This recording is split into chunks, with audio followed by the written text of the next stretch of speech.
Hello and welcome. Let me just check the recording to make everything go.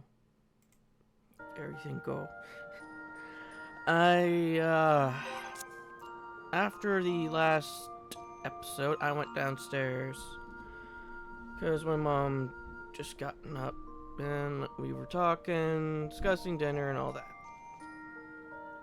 But by the time I got back up here, I was kicked from the game. So I decided I'll just go and work on editing. And everything I tried with multiple softwares ended up failing. One cannot handle the picture of Brutus. Every time I would put Brutus into the video,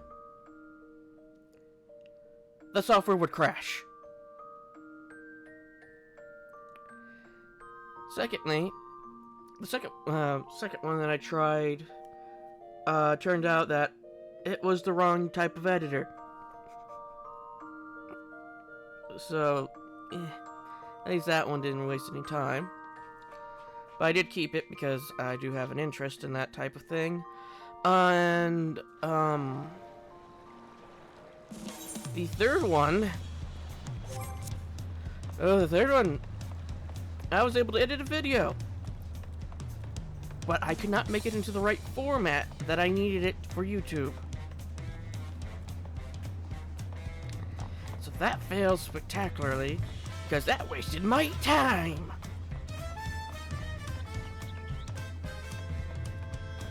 But I was able to figure out how to edit a video to a certain point. All I did was just copy a layer about 6 times. Oh, the Pandora tried to get in the window and fall. Made me fall down and go boom.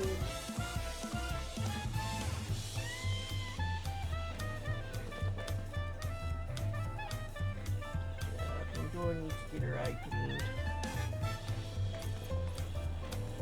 As soon as I say that, she ran away from me. Oh no, while we wait for everybody to spawn, I'm going to go and fix my window. Pandora just loves to mess with it.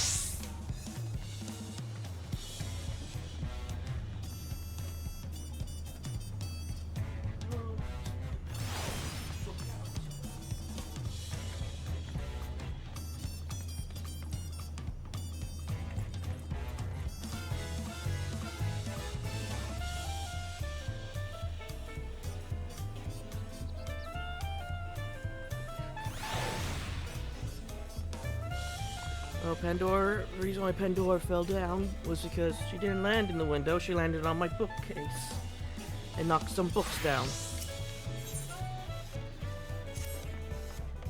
I've been waiting for you for what feels like days and eating enough of Rikev's tacos to feed an army.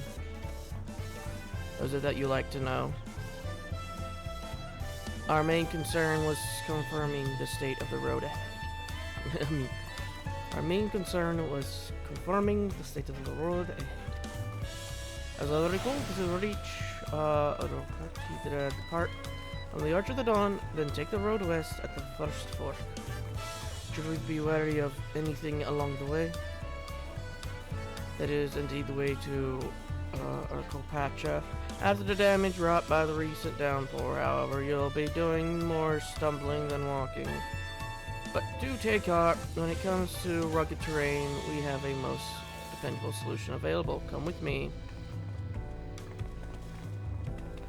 Of course, as soon as I fix it, she immediately goes and messes it up again.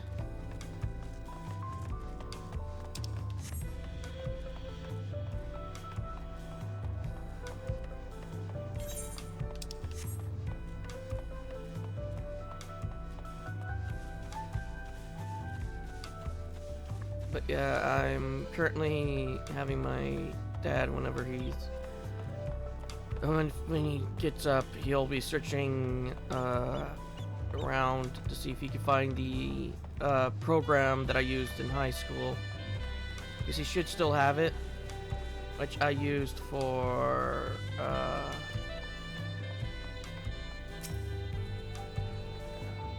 since we're here, I'll be right back.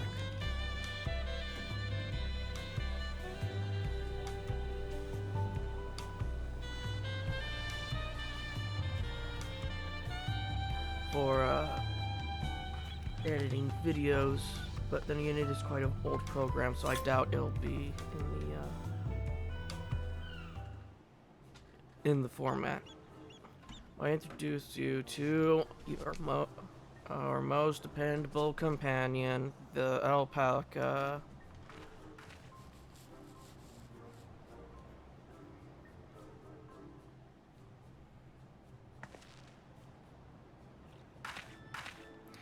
These animals can traverse Urkopaca's steep mountain trails as if they were gentle fields, and all while carrying heavy loads. Our merchants would be lost without them. So they fill much the same niche as our chocobos back home. We don't have alpacas in our viewers yet. Alpacas are native of Dawntrail. The Orza has its chocobos, and the eastern lands have their horses. Why go to the trouble of breeding another pack beast in a place where it's ill-suits in qualities and what it is not needed anyway? But must we ride these little monsters? I get the impression you aren't fond of alpacas. When I was small, being a bit naughty, I went around pulling on their wool. One of them spat on me, and it was the foulest stench you can imagine. Pandora, decide if you want to be in or out of the window. She has decided she does not want to be in the window. I see. What if they like to ride? Alpacas bred as mounts are inquisitive and docile. Even those without experience find them easy to handle.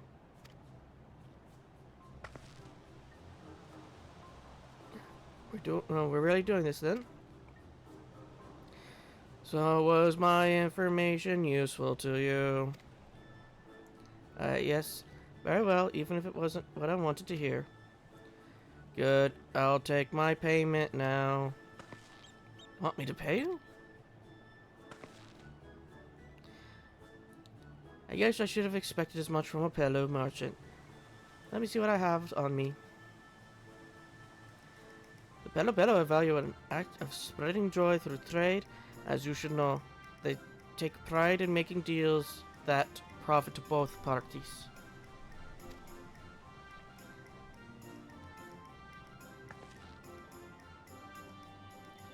Here you go, fair price for your fair advice. Yes, I made a trade with the third promise herself. My friends will never believe this. I shall be on my way now. I wish you safe travels.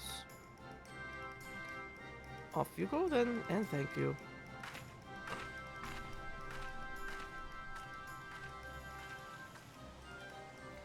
I better not get spit on again. You brought that on yourself. Remember, calm and gentle. And so will they.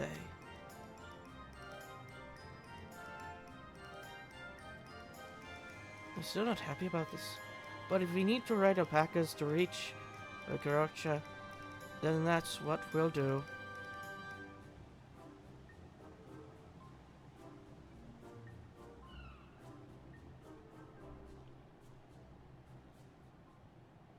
Can I ride my behemoth up the cliff instead?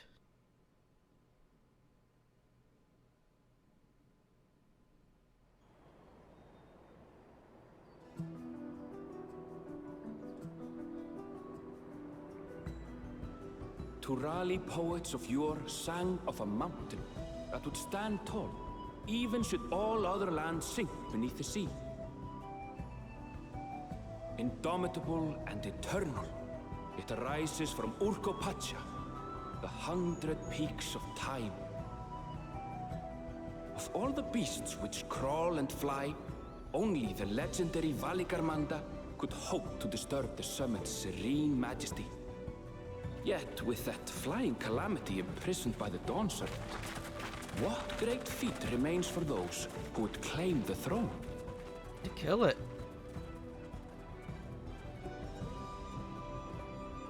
Get there and shank it. Give it a old shank and smile. So this is Urkopacha. I've never actually been here before.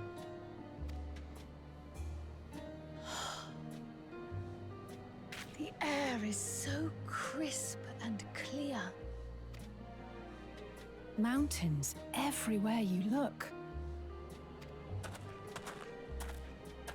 That one massive peak in particular has quite the presence. It puts me in mind of Som Al. That is Workor Sormor, the tallest mountain in Yogg-Tural. Its sheer height makes it an imposing climb. But there are other reasons the ambitious keep their distance. Oh? Do tell. Where to begin? Excuse me, but you're Wuk Lamat, are you not? I hadn't thought to encounter one of the Dawn's promise here, of all places.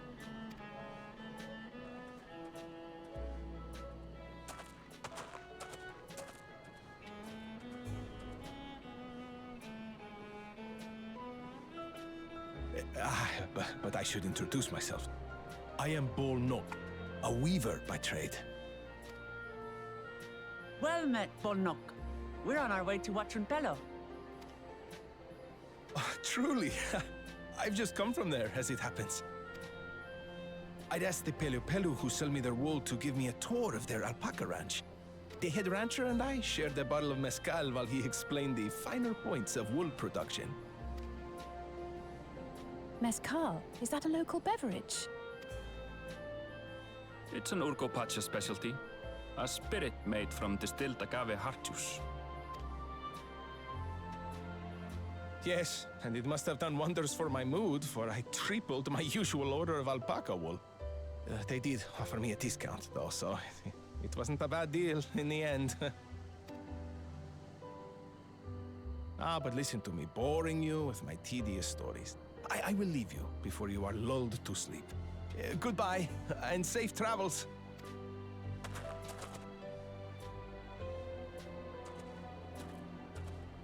Oh, silly me. I almost forgot to say the thing I actually wanted to say. Peace for Tural. I agree with your vision, Third Promise. You have my support in your bid for the throne.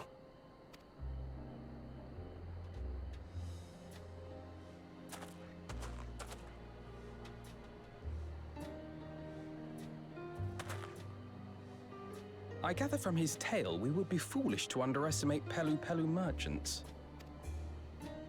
Yes, they do more than run the markets in Tuliolal. Pelu peddlers can be found everywhere in Tural, traveling from place to place on their sturdy alpacas. Maybe we should have brought Tataru.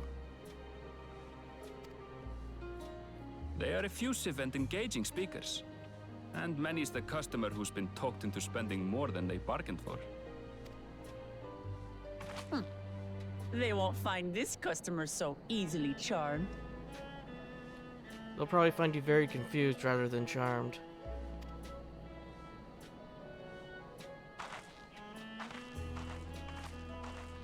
Watranpello's down the path! Off the main road! Don't get lost! It's right there. She can see the ether right.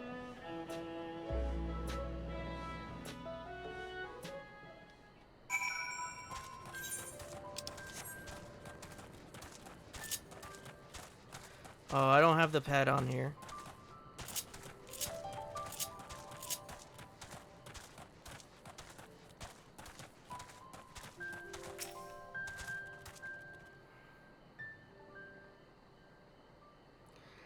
This is Watranpello, home of the Pelu. Wuk Lamat should have arrived before us.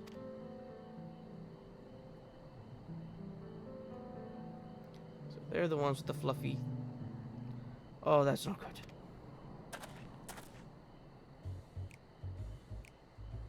Come all this way for the right succession. Oh, so this means I'm exchanging wires with the future Dawn servant. They're just the children models with a new outfit. Please, outcome is far from decided, but it is a possibility. I'm sure then that ideal in cloak woven from especially luxurious alpaca wool. Such a garment would look magnificent and draped over the shoulders of our budding ruler. And a nation's ruler should dress her best for her adoring people, yes. Finery for our finest lady, that's right. Comfort promised my well-stocked shelves are but a few steps away. Finest lady, I like the sound of that. I suppose a quick look wouldn't hurt.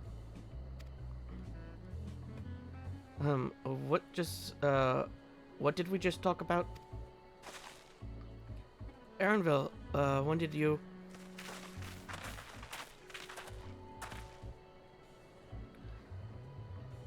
a Shitona from far off Dawntrail. Northern winters are bitterly cold affairs, I'm told.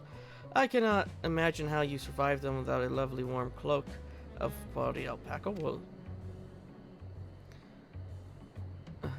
No thank you. I'm not in the need of new clothes at the moment, and neither is the third promise. Perhaps another time. Of course, my shop stores is always open.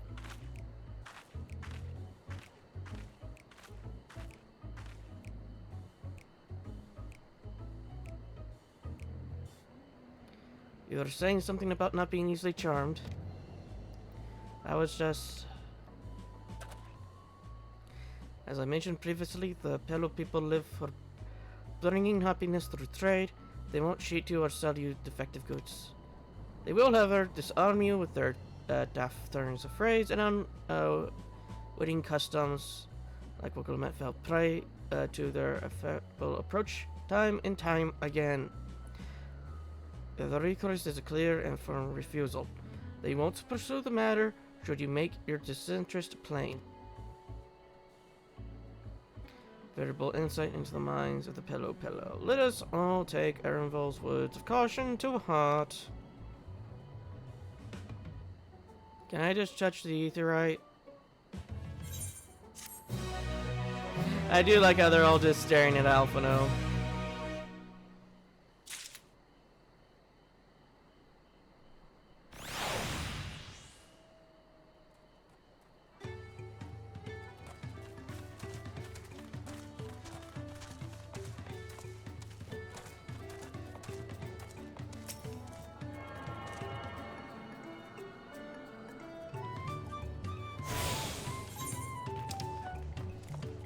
Yeah, this seems like to be another area where we'll leave and come back later.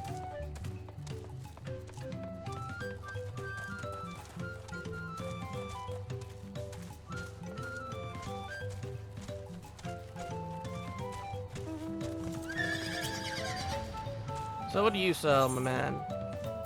Nothing of interest to me.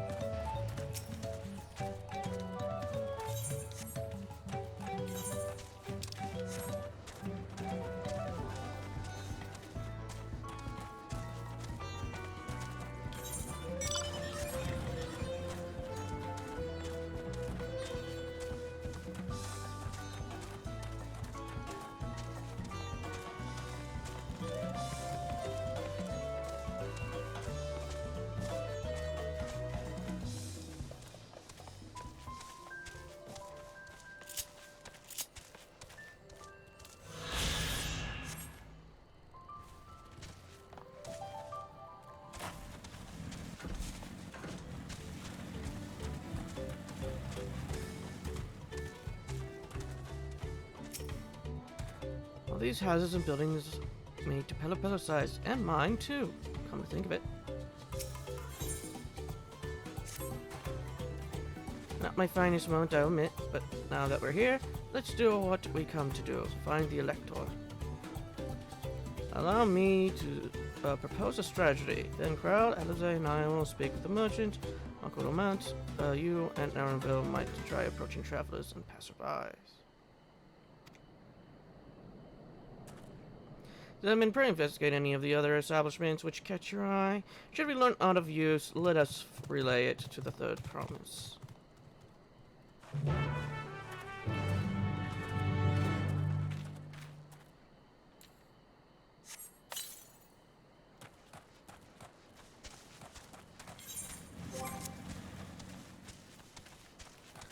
Why music go bye-bye?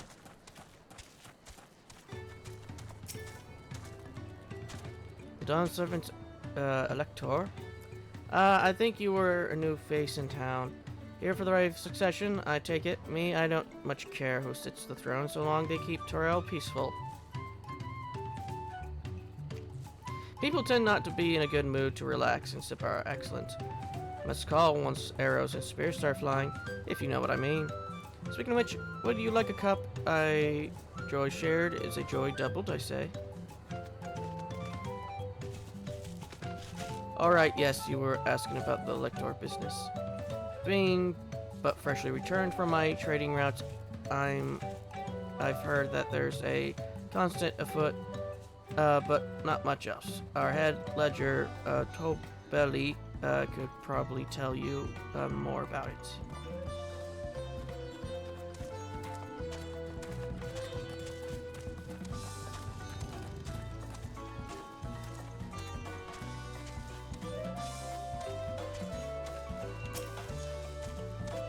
Electors, oh yes, I've heard of about the right succession.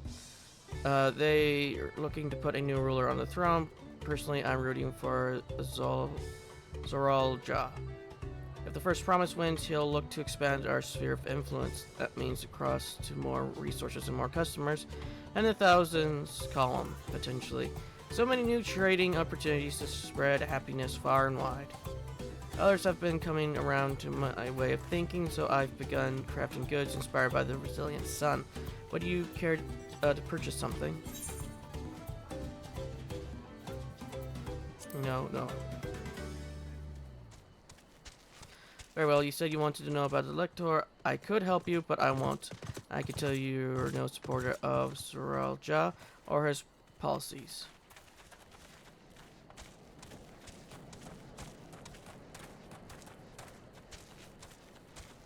My blue and pink. Oh there, I'm Ma Blue. Did you have a question for me? Sorry, I don't know any electors. You should take a moment to see our prize alpacas before you leave, though. Oh, but be sure to admire them from a respectful distance. Get too close, and our nervous darlings may be tempted to spit on you. That stuff stinks. It happens to a visitor buyer not so long ago. Probably that's the head rancher was so mad at me for not giving a proper warning. No one makes a mistake without Tobali noticing. He knows everything that happens on this ranch. Everything you say. So no pitfalls shall be digged here.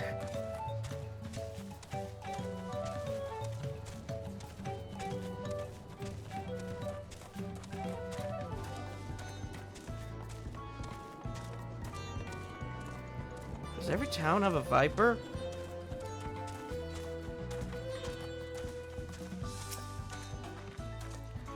Really have to watch yourself around the silver-tongued peddlers.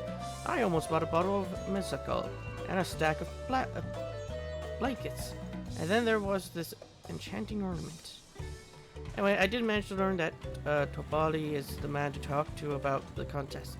Now, if only they share where this head ledger of theirs to be found.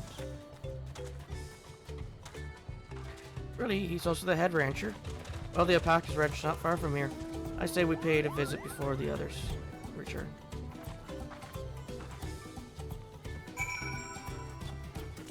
Considering I've yet to see a Moogle, but yet we see the mellow stuff here. What's the name of it? Cloud Mallow.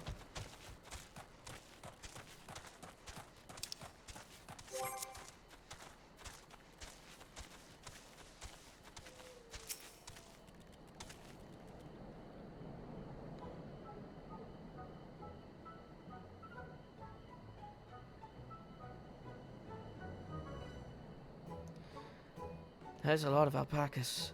Still, we know the head ledger could be here anywhere. Somewhere. I can't let fear deter me, not to say that I'm scared, of course.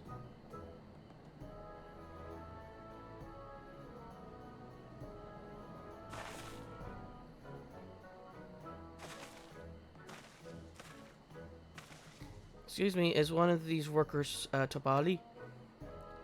Tabali? Oh yes, he likes to mingle with the ranch hands and keep an eye on things. I can't tell you which one he is, though. I can't? Is this part of the contest? All I can say is that Tabali often mentions his favorite pungent subject. Spit? He also can't resist a profitable trade, though who among us could? Am I right? So if you bring him a very good deal, he might let his identity slip. So it's like a game. Easy enough. All I have to do is offer Toby a deal he can't ignore. No problem at all. Maybe one problem. I don't think my purse is deep enough to pay everyone we think might be Toby. Let's ask some questions first to narrow down the field. Great. We can meet back here to share our impressions.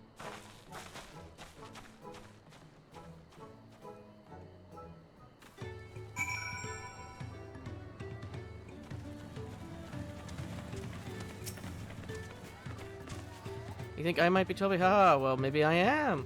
All I will say is that in this village, none have reared more alpaca than I.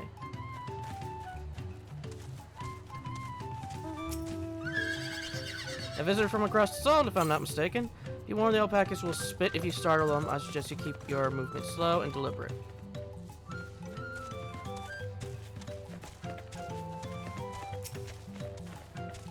Am I Toby? Yes, that's me. Excellent work from the third promise and her entourage. Sharp instinct. Shall we commence the right of succession then?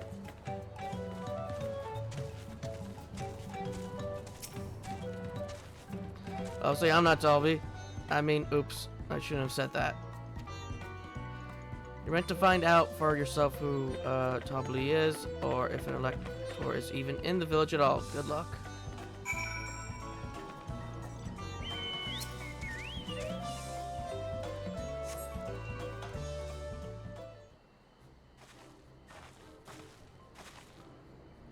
I see we're both done with our investigation. So who do you think? I have my suspicions, but let's hear yours. The diligent ranch hand.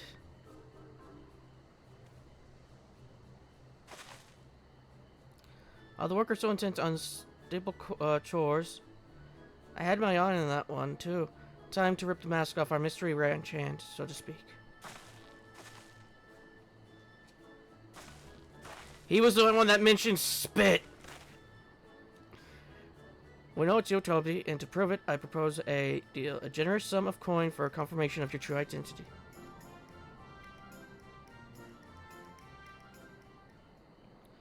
An offer I gladly accept.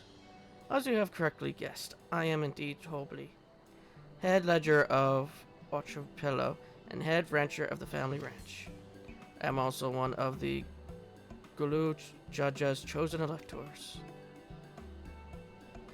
And a place featured in the Dawntrail saga, just as we thought. I was right to trust in your instincts, and I wager this won't be the last time.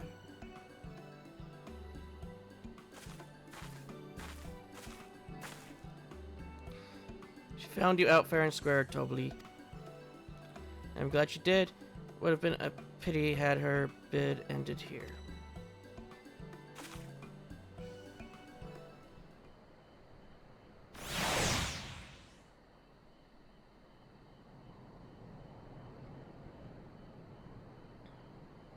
Deducing the Dawnservant's elector was the first step of the feat. Too simple a task for this aspiring ruler, eh? Right. Not hard at all.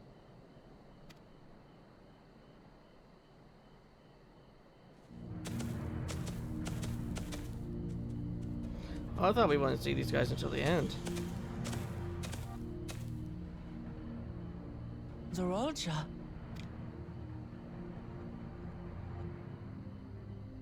I am told the head ledger, Tobli, is to be found here. You have to guess which one of us is Tobli. That's part of the test.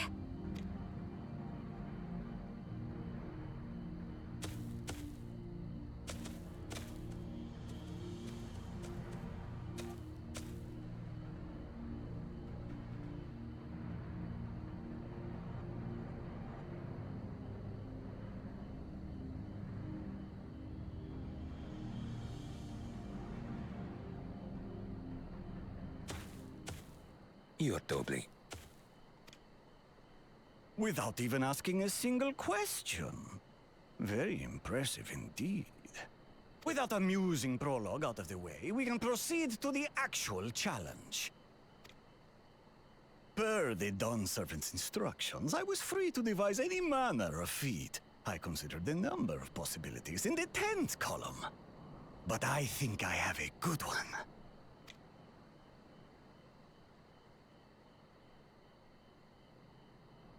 You must go forth and capture for me an alpaca. And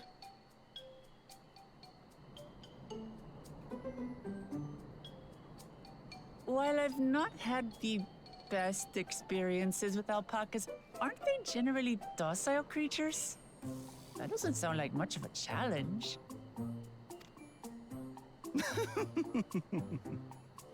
Bring out the example!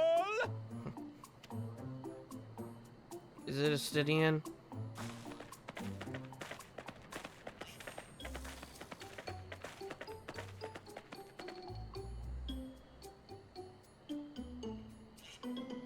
This is a special kind of alpaca.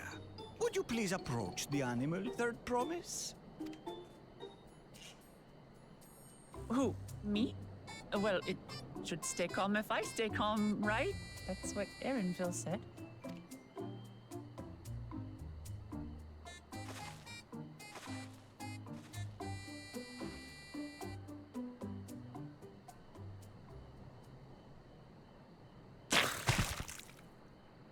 Ah! The little monster spat on me! Ah, oh, that stinks. I can't.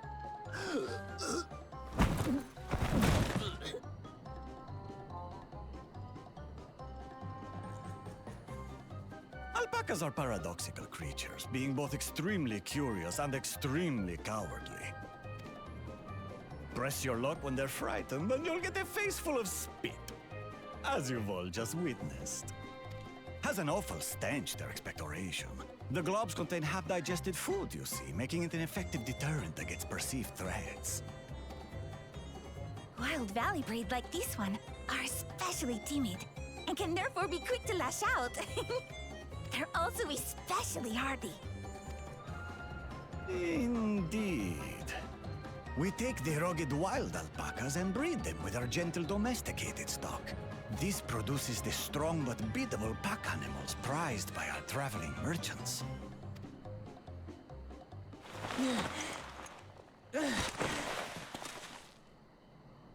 That's all well and good, but did I need to bathe an alpaca spit for you to make your point? So, the task is to catch a wild alpaca. That is correct. But be warned that it is a feat easier said than done. I suggest you prepare well before you enter the valley where the creatures dwell. And by you, I mean the claimants only. Allies are not permitted to assist with the catching. The alpacas will help me judge which of you is worthy of receiving a keystone. So I'm to chase down a fluffy, spitting demon, and that somehow proves I'm fit to rule? As I said, the Dawn Servant granted me the freedom to decide my challenge. And when you reach the end of the rite, I dare say you will understand why I chose what I chose.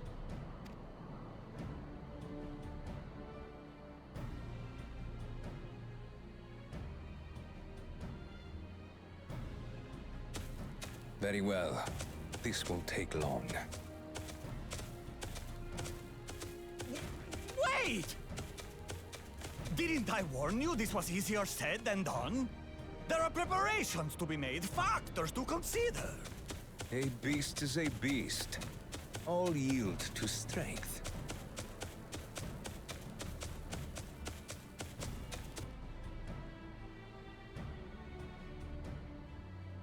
So far, this experience has done absolutely nothing to improve my opinion of alpacas.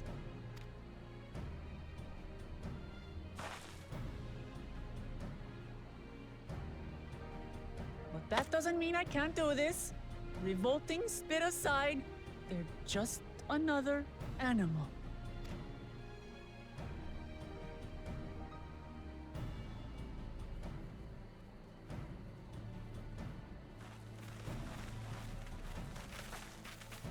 Are you all right, Orclamart? We thought we heard you scream. The third promise does not scream. It was more of a startled yelp. Scream, in other words.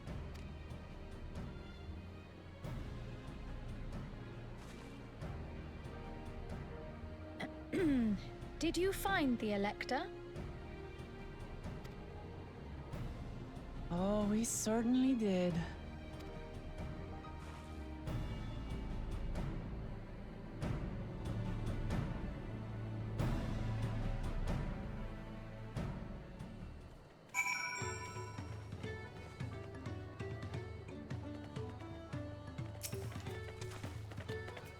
I had to go and wash that nasty stuff off my face. I think I got all of it.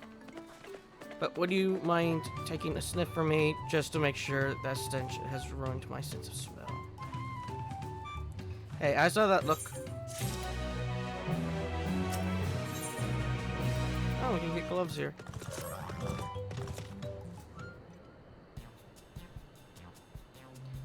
Occluments, help demonstrate the village alpaca are wary of people getting close enough to catch one. Would not be an easy task. You might have warned me about that earlier. I have enough trouble with tame alpacas. How do you expect me to wrangle a wild one? With the proper saddle, we infuse the leather with a relaxing scent that soothes the spitting beast. Wonderful, give me one of those then. No. Have you perhaps forgotten we are a clan of merchants? If you want a taming sandal, then you'll find a saddler and make them an offer. They don't come cheap, of course. Crafting a saddle will cost you the equivalent of 10 pel in the thousands column.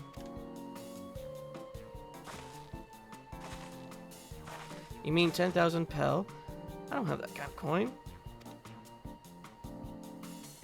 Converted to guild, that comes to around 1 million or so.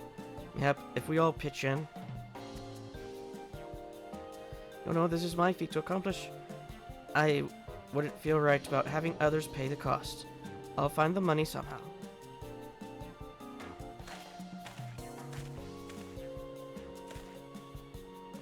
In that case... a single pel! That basket of wool is worth the sum you paid me earlier, 1 pel in the hundreds column. Beginning with the wool, you can trade for ever more valuable goods until you have something suitable to bargain with the saddle. That's a nice gesture, but you think I can turn 100 pel into 1 million.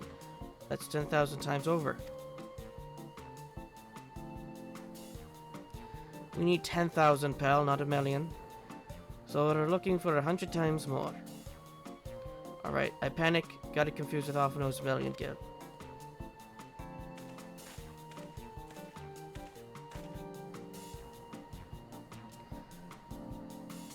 I'm not so sure about this trading idea. We almost talked into buying a cloak you didn't need mere moments after you arrived. I just hate it when you're right. Let me help with you with your deal making. Hello again, Mablu. I work here as a ranch hand, but I've also learned a lot about the peddler profession. If it's alright if I ate them now, yes? I guided the Clements towards the first step of the feat, like you asked. As long as Clement goes alone to capture her alpaca, she is free to accept assistance from whoever she likes. Alright, let's see what's about getting you that saddle then, third promise. I don't know why you made your offer, but I could use an ally with a beak for bargain. Welcome aboard, Meplu. So the rest of us stay behind, perhaps it would be easier to haggle over prices without so many voices chiming in. Yeah, stay here and pitch in with the ranch work. With Ma Blue gone, I need extra hands to tend to the alpacas. Gladly, although Zedman, I think you should go with Walkermount. Why? Why do I need to go?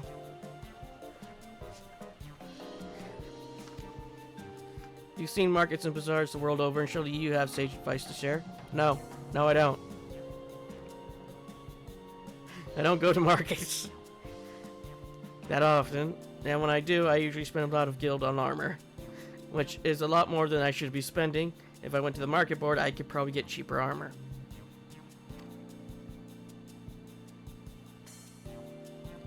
In that case, you should also hold onto the alpaca wool. If it is misplaced or soiled in some way, you will have nothing to bargain with. As if I do such a thing, but I'll leave the wool in Zedman's hand. Zedman anyway. Better to keep my hands free. Sure, one hand will keep basket, other hand will keep book. To begin, I suggest we start trading the wool to Haveli, the saddler. He won't agree to the deal, of course, but he'll give us an idea of how much he'll accept for his wares.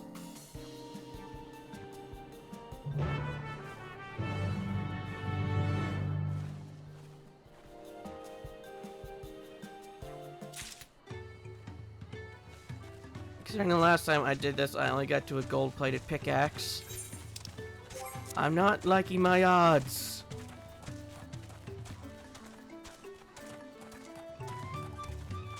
Considering the best you could have gotten was an actual solid gold pickaxe.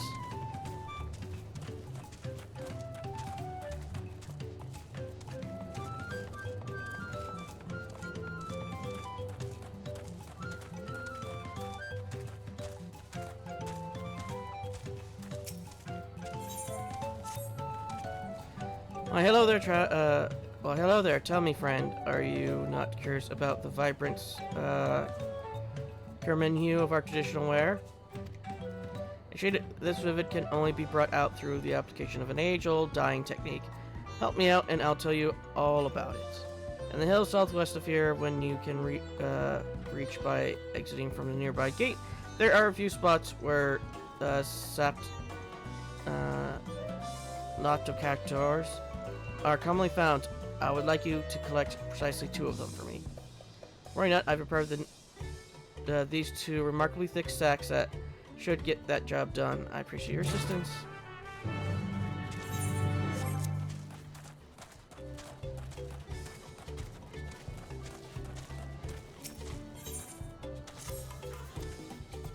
Oh, you must be the artisan from Tolol. You're right on time. The damage the caravan sustained from the storm must be evaluated as soon as possible. So I must ask you to begin your inspection immediately. I'm sure you know this well enough, but be sure to check whether any of the frames have been cracked, the canopies ripped, or the balloon on either side punctured. We cannot move the caravan until we know they are safe. Have care while inspecting the caravan. You will find caravans stopped throughout the settlement. You need but inform me when you finished.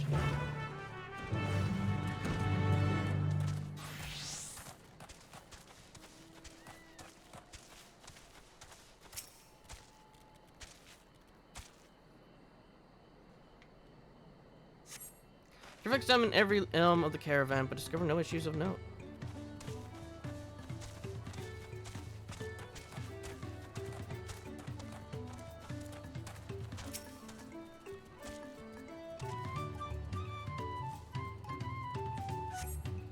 The canopy's fastenings appear to be coming loose.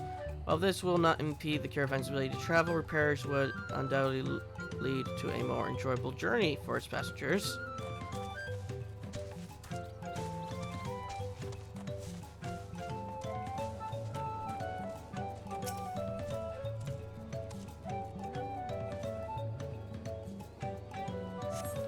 You notice water pooling in the caravan's interior. If it is not removed swiftly, the flooring integrity may be compromised.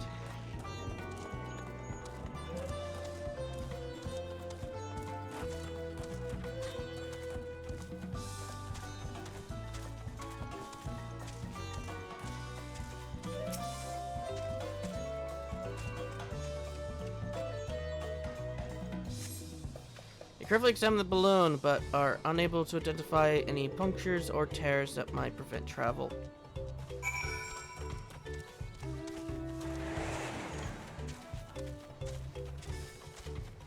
Time to fix that. Put single finger into the side. And just start hearing the whizzing noise.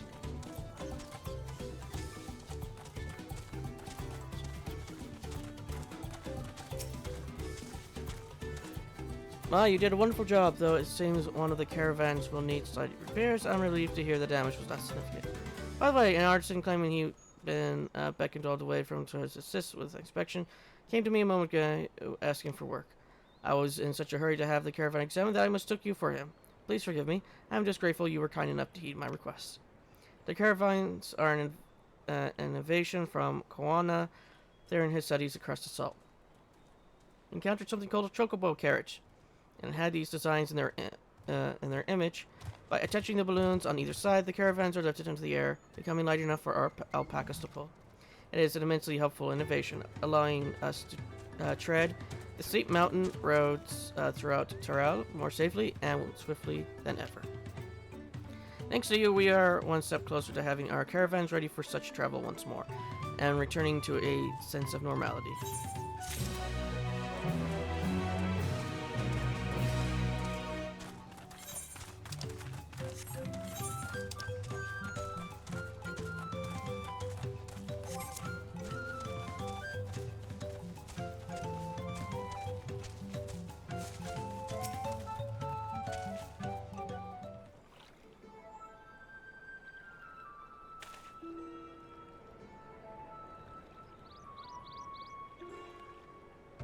Something I can do for you. We come to bargain. I need one of your special taming saddles to catch a wild alpaca. A saddle, is it? And how will you pay for it? With a basket of fine alpaca wool.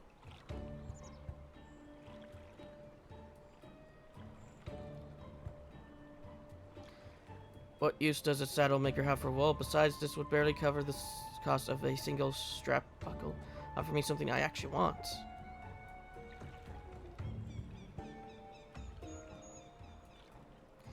And what might that be? It's all. I like to nurse a cup at day's end while I inspect my finished work. Bring me a jug of quality stuff and you'll got yourself a deal. Yeah, I know where we could get one.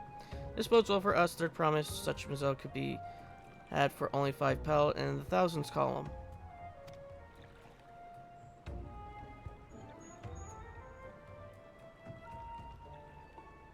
Hold on. Did you say third promise? Then my offer has changed. The saddle is going to cost you a jug of premium Mazel, aged 3 years at least. 3 years? That stuff is valued at 10,000 pel or more. Why have you doubled the price? Because I support the man of ambition who sees my business prosper. Geralja will go to war, and his cavalry will need saddles. Lots of saddles. It's nothing personal, third promise, but I won't sell you my craft for anything less than my asking price.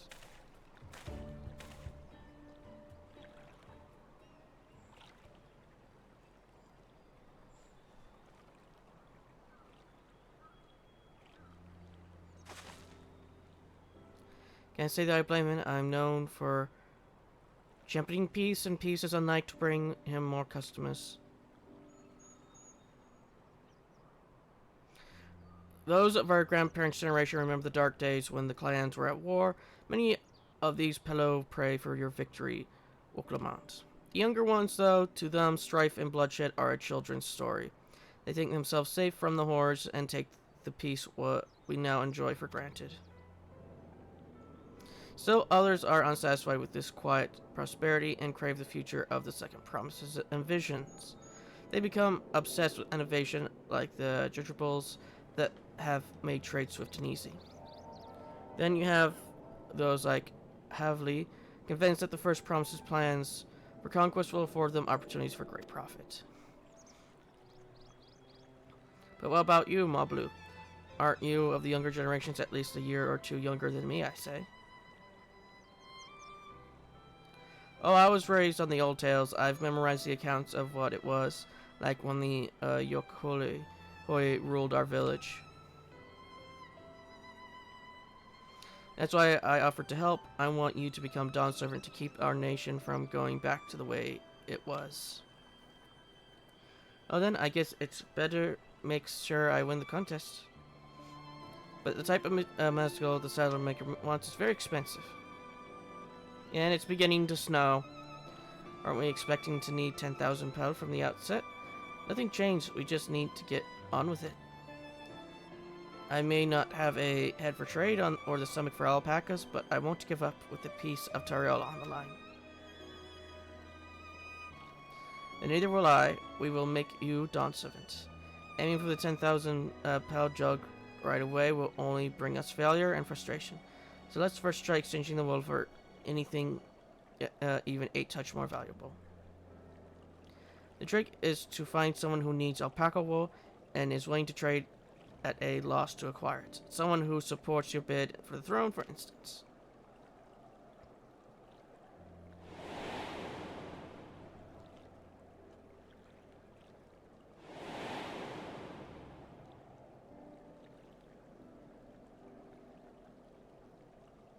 Of course, the Weaver, Bolnock, was his name, I believe. He went out of his way to say he agreed with my vision, and he was here to buy a wool. I think I remember the direction he was going for now. Let's head back to the road where we first met him. But remember, he bought like double the wool he needed.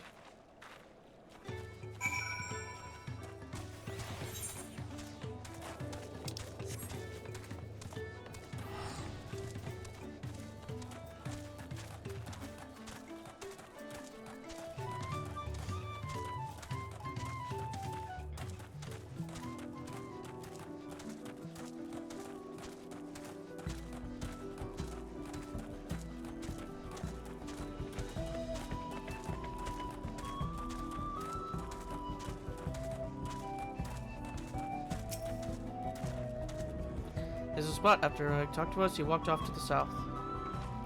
And he probably was going to Kovlo's Inn. Most visitors to Wakapelo end up staying there. Let's go and check, shall we?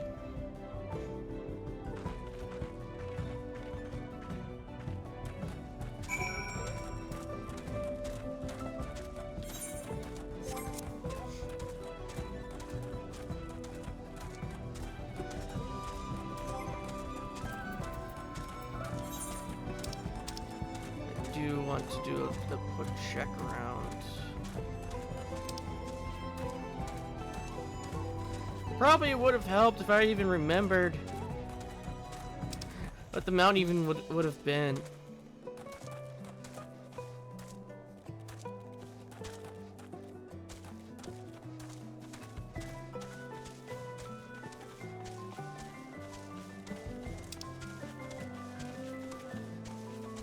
Right, I think it was something like this.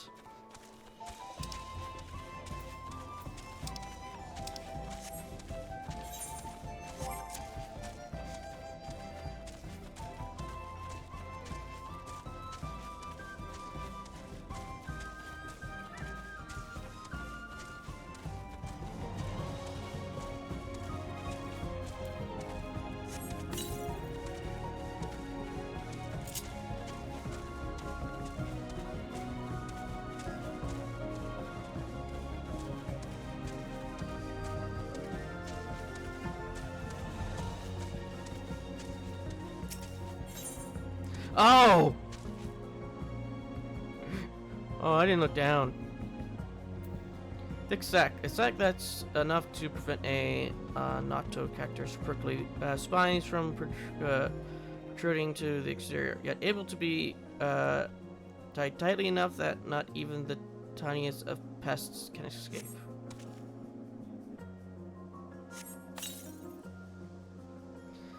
As you force the Noctocactus into the sac, you notice a red substance clinging to the scitulus.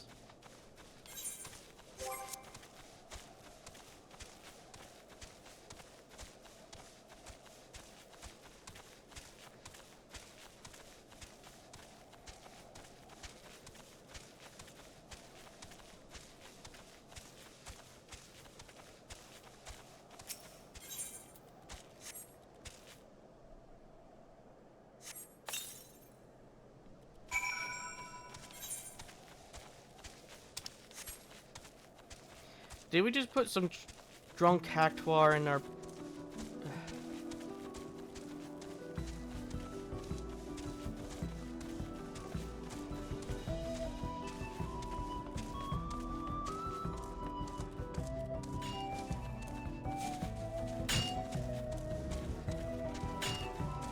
Oh!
Is the bulge in those sacks what I think it is? A Noctos Cactuar's sap of all energy has been crammed into this sack. Wonderful, my friend, wonderful. Frail as I am, I could never have hoped to carry these oversized succulents. As agreed, I will share with you the secret of our dyeing techniques. Tell me, did you notice the little bits of red on their cuticles as you pack them into the sacks? It's nothing to be alarmed about. Those are in fact parasites. Once infested by the Vilekin, the Nato Cactuar gradually weaken. Eventually they wander away from their prickling peers and settle in the southern western hills. There it's not entirely clear if this migration is of their own volition. When we've found a Noctocactus completely sapped of strength, we brush the parasites, ailing it into a bag, dry them, and finally crush them to extract the carmine within. I'm sure using insects to create dyes must be unusual, but when living in parched lands with sparse vegetation, one must develop a deep and rich understanding of all that is available. Deep and rich like the red of our dye.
Can I have that basket, Zedman?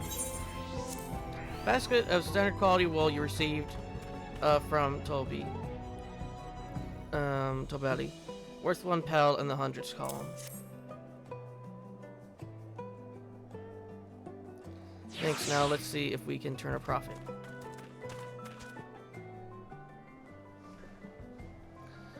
Well, Nock, I'm glad we found you. Are you interested in making a trade? But I promise you wish to do business with me. Might I ask what this is all about?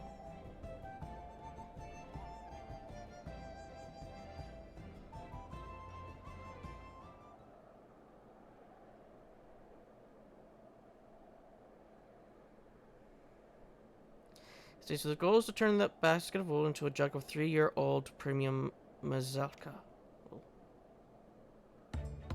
Now allow me to invest in your efforts. Peace in Torel is what allows me to cross freely into the lands of my suppliers. Naturally, I would prefer that one pledge to preserve that peace wins the throne. Thus do I humbly offer you this wool poncho, a small token that I pray contributes to your victory.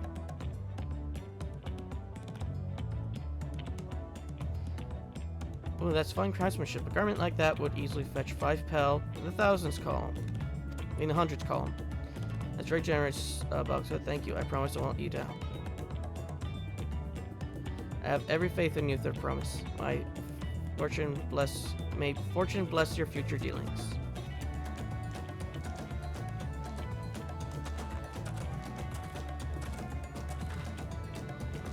I can't believe you quadrupled your investment with your first quintupled your first investment with your first deal. We're off to a spectacular start. Only because Zedman remembered our weaver friend, all I did was hand over the wool.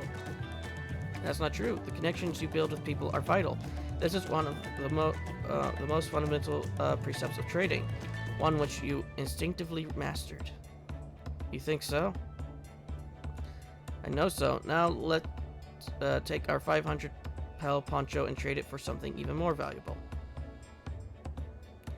Hey Zedman, you take that poncho. If I lose it somewhere, Aaronville would never let me hear the end of it.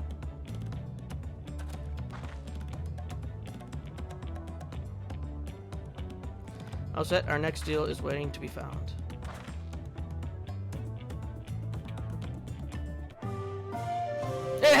Excellent trade! Success, you traded 100 pel basket to alpaca wool for 500 pel wool poncho.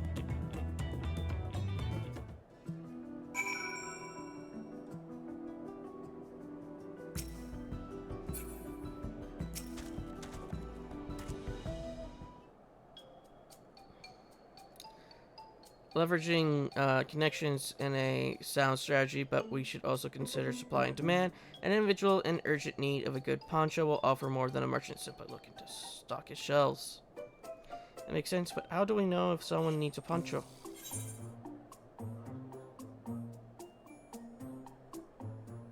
They have a fabulous sense of style.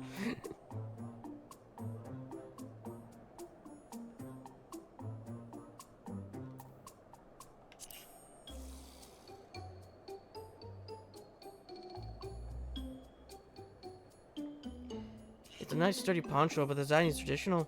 I don't think fashion is part of this appeal. So only those with a practical need would be interested.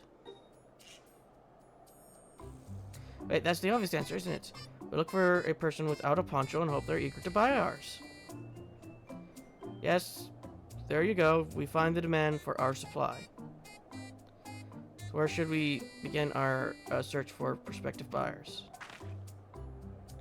There are many number of places, but we could do worse than starting right here at the end. There might be interested travelers. No, I have a poncho in my pack. Who here needs a poncho? Oh, Malja hardly wear anything to begin with. They're probably Landsguard or sellswords. Malja, who soldier for a living, prefer not to wear much above the waist. It hampers their movement. So even if they have bare shoulders, Malja carry arms can be struck off the list.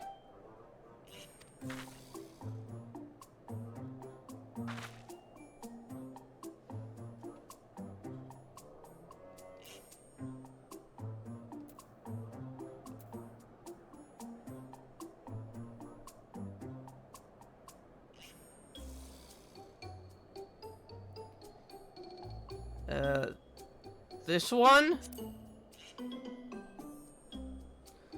Let's see, no cloak or cloak, but also no weapon. Oh, we might have a winner. Oh there, friend. You're not a mercenary by trade, right? I was curious about your bold choice of dress or lack thereof. Oh, it was no choice of mine, believe me. I was attacked by beasts on the way here and barely skipped my skills and attacked. My coat was not so lucky. I'm actually a tool maker from Torel and was dressed quite smartly. All the better to show the Pelu I am a man whose work that takes pride in his appearance and therefore his work as well. But now look at me. Oh, sir, this is your lucky day.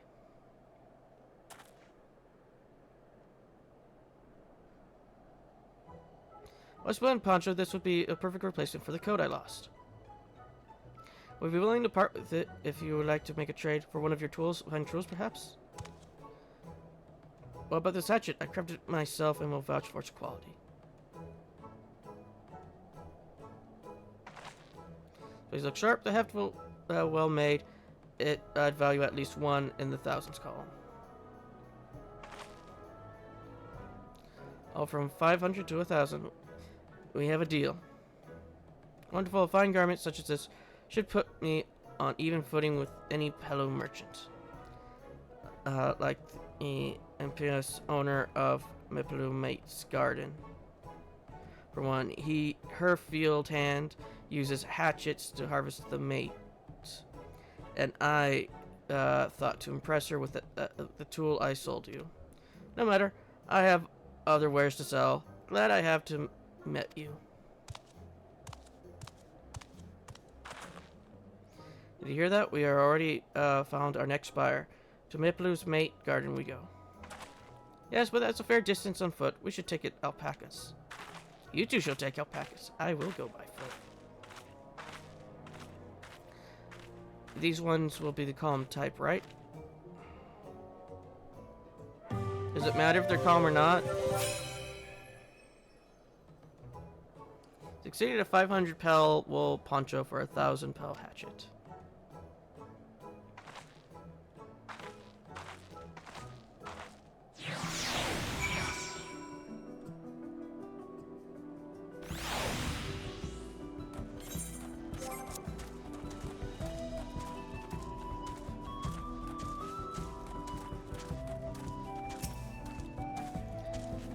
Although recognizing the tool maker as a potential customer, if you have a mind to change your profession, you make an excellent merchant. Very much doubt it.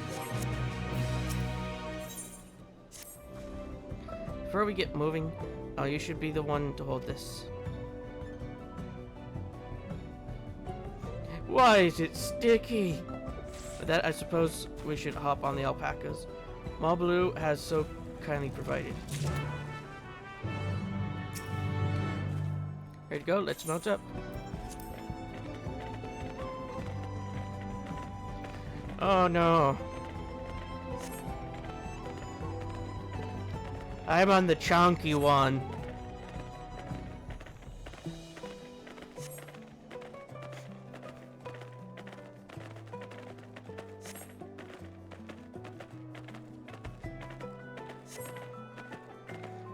Sorry, I've been reading. I'm just more having fun with this. Oh. So that's what the silver. Oh, well, yeah. I was looking at the Lobo.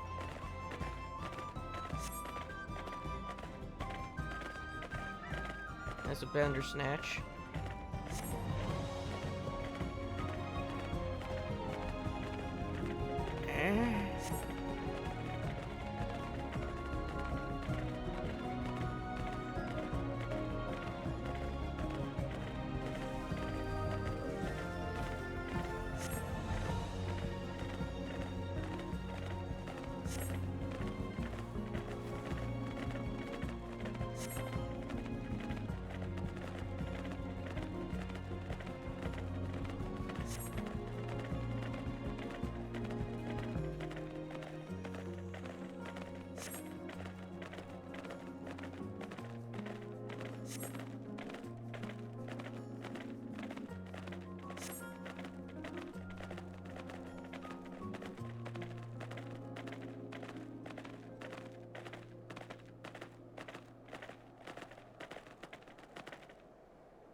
a good thing that they shrink and grow when the meat dry them.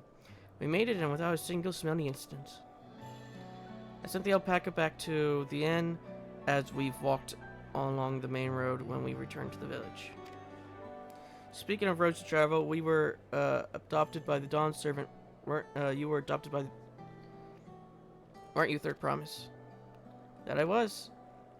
And perhaps you understand I was an orphan too, you see. Tobley took me in. He took in all the ranch hands, actually. All of them? Yes, and everyone works hard at their chores, grateful for the opportunity to repay the head ledger's generosity.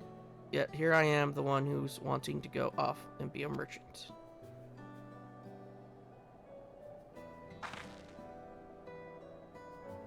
I'm sorry, I don't know why I'm telling you this. We need to keep trading things for your saddle if you're to prepare for the feat of gold. As it's meat harvesting season, they can't have too many quality hatchets to the Wokelomant's way with people, and we should have no trouble making a favorable deal. That's Mipalo herself over there. Pass the hatchet to the Third Promise, and let's get to bargaining.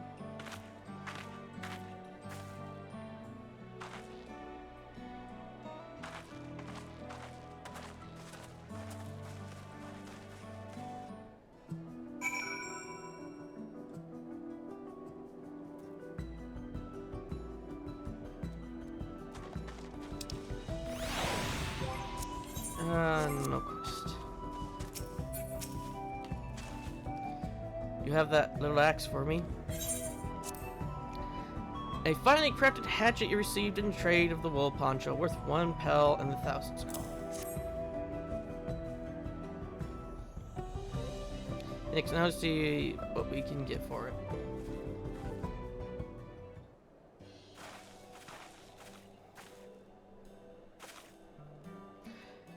You're Mipalo, the owner of the fields. I have a mind to trade if you're interested. Well, the Third Promise, I might be convinced to entertain a proposal. What do you have on offer? This hatchet, forged by a seasoned artisan, the razor edge of this exceptional tool will make light work of your crops.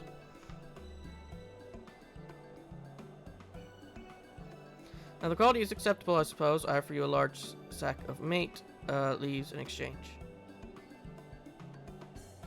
It is valued at 1 pel on the thousands column, the same price as the hatchet. This deal would bring us no closer to the Marzel. If I may, Miss Move, it's harvesting season, is it not? Does not the demand for the hatchet afford them a higher value? It is indeed the season, which is why I procured an ample batch of tools well in advance. We've missed the window for demand in that case. We'll have to fall back on connections. Think of it this way. A generous deal have we put you in the Third Promise's good graces. Surely that's worth consideration. I do not wish to give offense, but I must tell you that I stand with the Second Promise. His innovations will improve every aspect of our lives, I believe, including farming, and I will no longer have need of hatchets.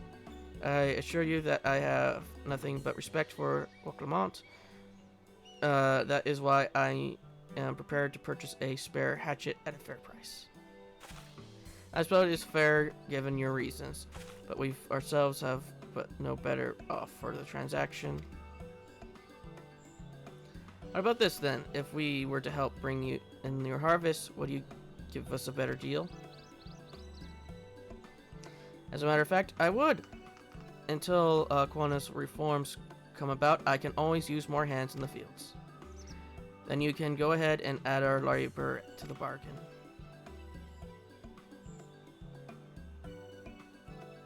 Adding value to the tip of the scales, how could I have forgotten one of the most basic rules of trading? You can rest here if you like, Mablu. Zemin and I have mate together. Oh no, I'm helping too.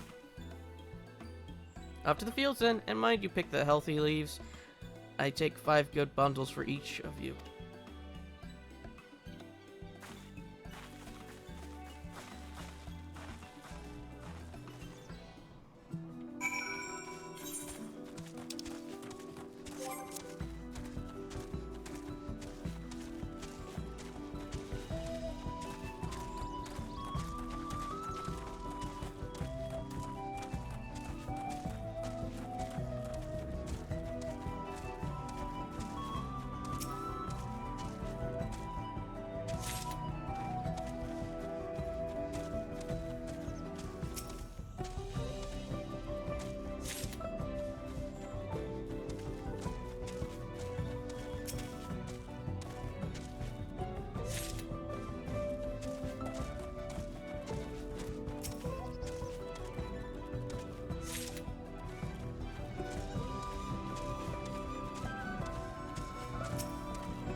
brought me some leaves in.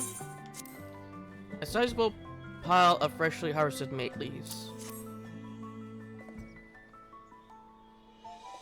An acceptable harvest. We'll see how your companions fared before I make any decisions, though.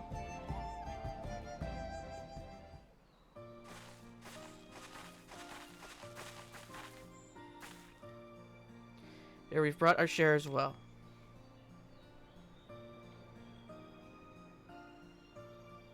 Thank you, Third Promise. This is more than enough to hold up your end of the bargain. Now it's time to utter mine. After adding the value of your labor to the price of the hatchet, I've heard to offer you a full sack of high-grade mate leaves. Premium mate. Bought at the shop, one sack of those leaves would cost no less than 5 pel in the thousands column.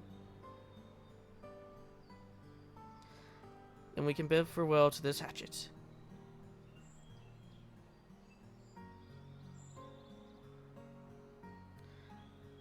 I'll give it a good home. Talk of the contest aside, I am glad we could come to a mutually agreeable trade. As am I. At all the best with the rest of your harvest.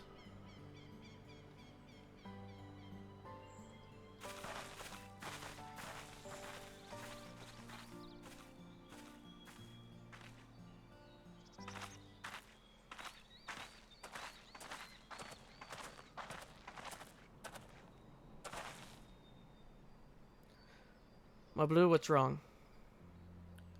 It's as I was saying before, even after everything totally done for me, I'm planning to abandon it all and become a merchant. But then I needed your help after forgetting the basic rule of trade. How can I expect Hobley to accept my decision then?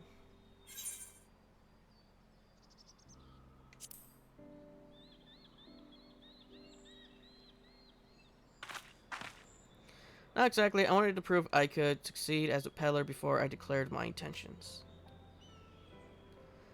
I seek to follow in my father's footsteps, but not because he expects it of me. I want to preserve Torel's peace, and becoming Dawn servant happens to be the best way to do it. You should live a life of your own choosing, and I wouldn't be surprised if Tobley held the same opinion, so talk to him.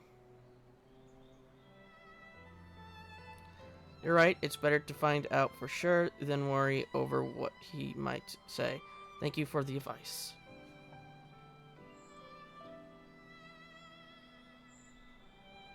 But first, we have a saddle to buy. I want the success under my belt so I can be sure of my decision. What's next then? We try to trade our tea leaves for something halfway to 10,000 pel. No, I think we're close enough now. I say we go straight to the premium mezcal. Bargain our way into double the value, eh? Think you can do it? Trust me, I will make this trade work. I admire you, Third Promise. That you're holding your own against such strong competition for the throne is inspiring. I am really holding my own against Juana and Zoralja.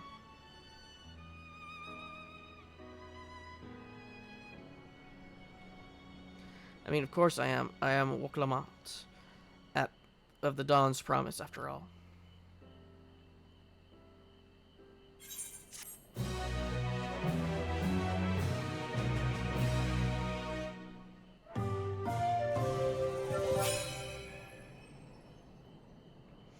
Traded 1,000 pel hatchet for 5,000 pel sack of top grade mate leaves.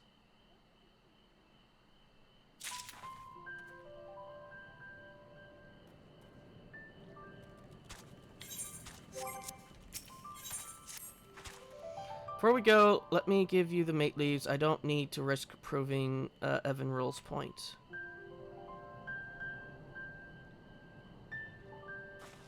Right then, our next stop is the Mezcal Distillery.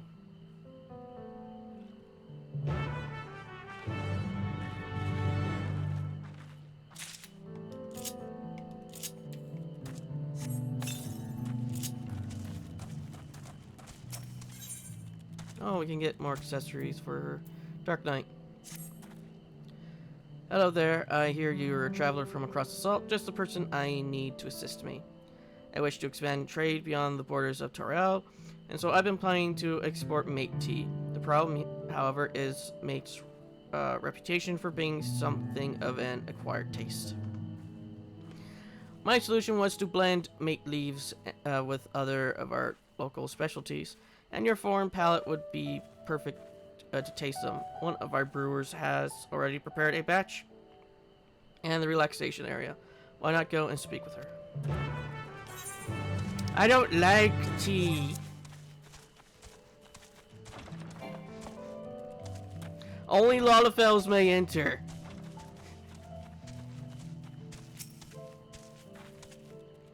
You must be the one here to try out new blends.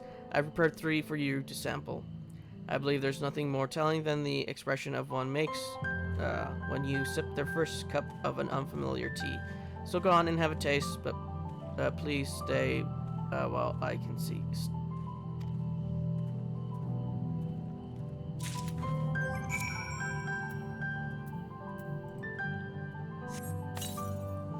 You taste a hint of acidity, perhaps citrus. It complements the naturally mellow mate tea well, serves to create a soothing mixture.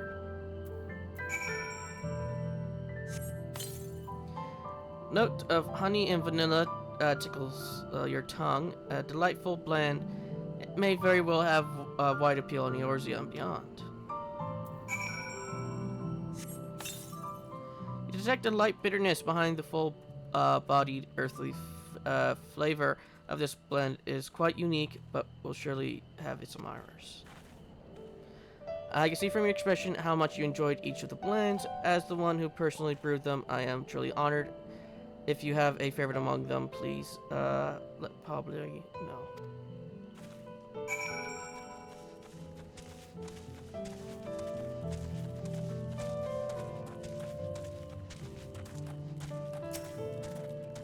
You're back. I take it you tried each of the blends. Tell me which one was your favorite. I'll quite like that one myself. I thought perhaps the sweet taste of honey would mitigate the mate's natural strong bitter flavor, making it more palatable. Your perspective has been a great help, my friend. I thank you for your assistance. There's mate tea can be found anywhere in Dawntrail. There's no guarantee that it will enjoy the same popularity in foreign lands. We must experiment and innovate if we are to capture new markets. I just chose the one which said that most people would like it. So I don't.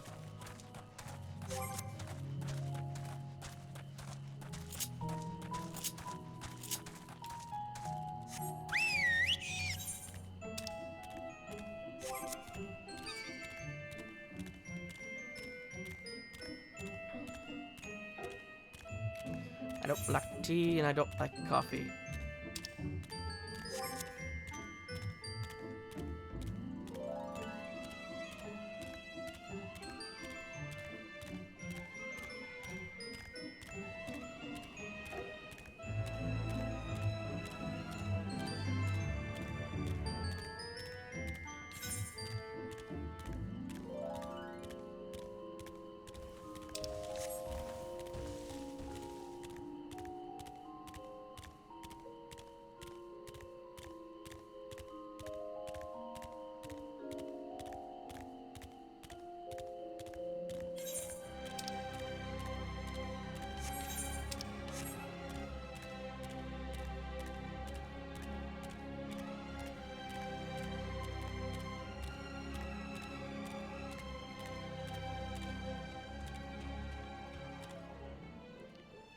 They look weird.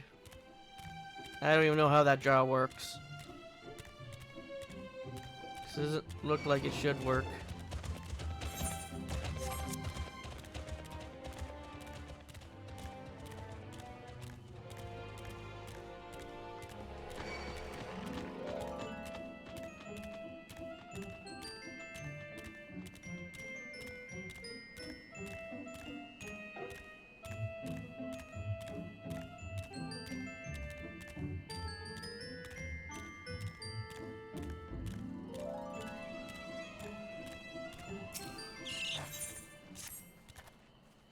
Excuse me, sir.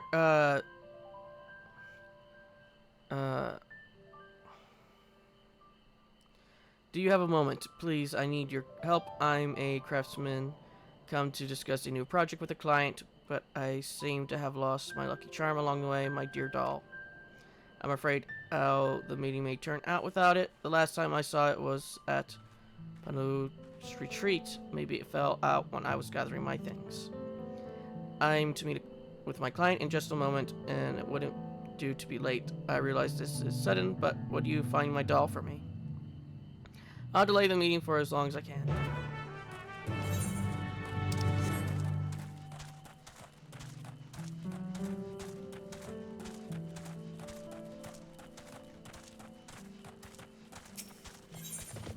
Oh, you got a ring. An unfamiliar face. Have you perchance a traveler? If so, I dare say you could not have timed your visit any better. Tell me, do you know of the hot springs managed by the Pelu Pelu? My master will soon be performing a traditional dance of the Mamalja there. I intended to join him once I closed my stall for the day. If you're interested in seeing it for yourself, simply head to Bakopelo Retreat, south of here, and look for a dancer carrying himself with poise and grace.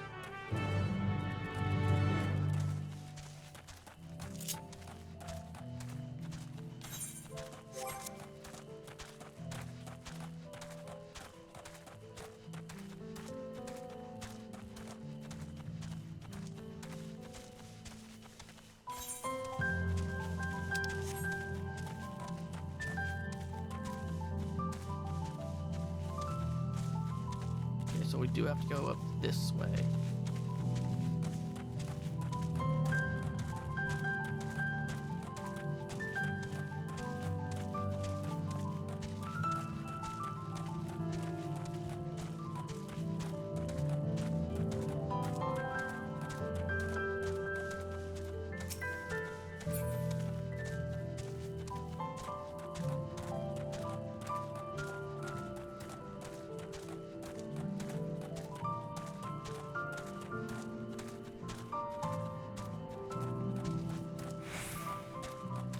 Oh, there goes my reduced rates.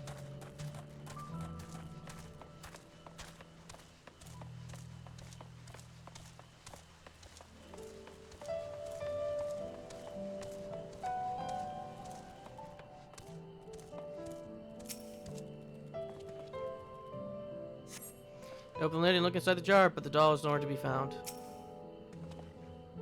The basket is completely empty.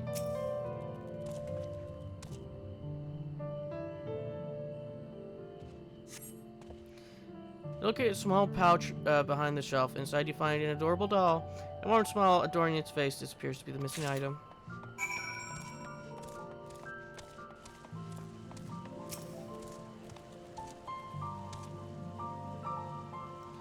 You are interested in our traditional bathing dance? I am honored. It would be my pleasure to show it to you, but to truly appreciate it, first you must understand the purpose behind each movement. The dancer steps before the spring and pours its purifying waters over their body thrice, cleansing skin of grime, mind of thoughts, and joints of ache. Only when they are in a perfect condition may the dance begin. Come, I will show you. Bathing dance is under no circumstance allowed in the public springs. Those who do not comply will be escorted out and banned from further entry. The simulation is simply too much for the other guests. I'd be happy to have someone escort you to one of the private springs where you may perform the dance to your heart's content. But I was unaware of such a rule. Very well. It is regrettable that I cannot demonstrate Momla's tradition before an audience. But better that I dance in private than not at all. I'm sorry you come all this way for nothing, my friend. Would you be kind enough to let my pupil of Leja know that I will be performing in seclusion?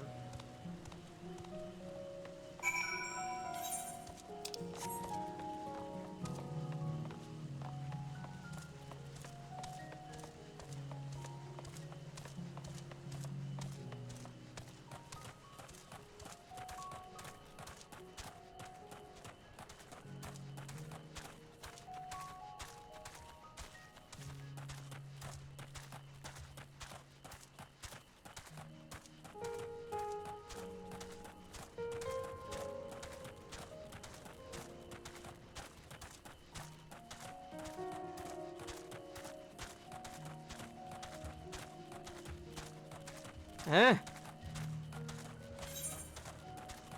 What's over there?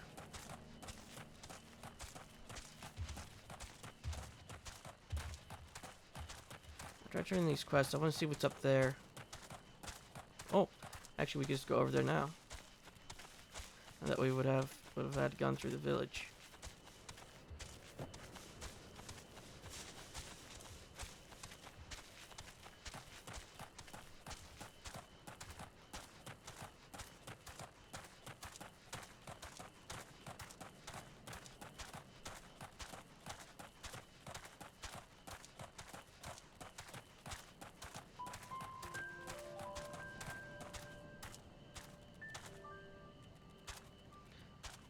I don't think the storm would have done this.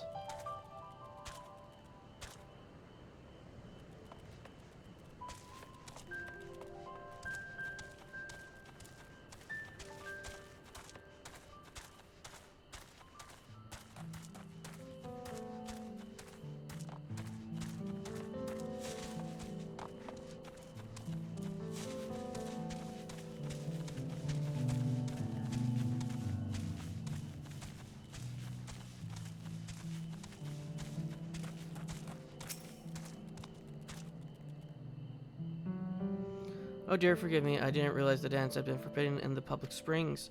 I traveled all this way to perform it, following in the graceful footsteps of most experienced and most handsome of all my master's pupils. Oh, Bogolja, how I miss him. He left Terrell many years ago, saying he would make a name for himself as mercenary across the salt. I hope he is well. But that is neither here nor there. I must thank you for relaying Master's message to me. I will join him in the private springs when I have finished up here. It's unfortunate you could not witness the dance today, but hopefully one day soon you will have the opportunity to behold the glory of our sacred dance.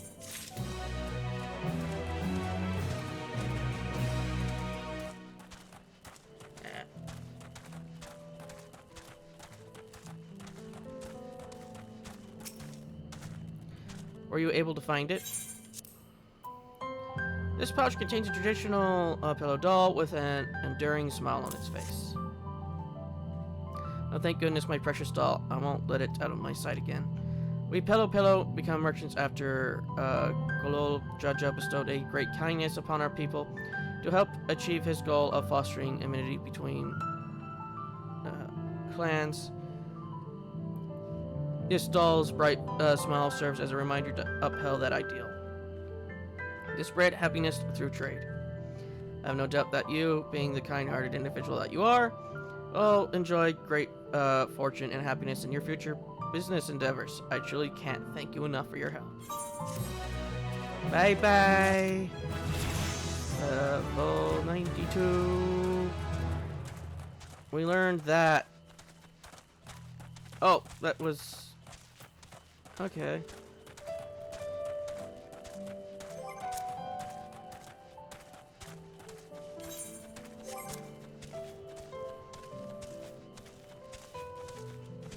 I wonder how it'll look.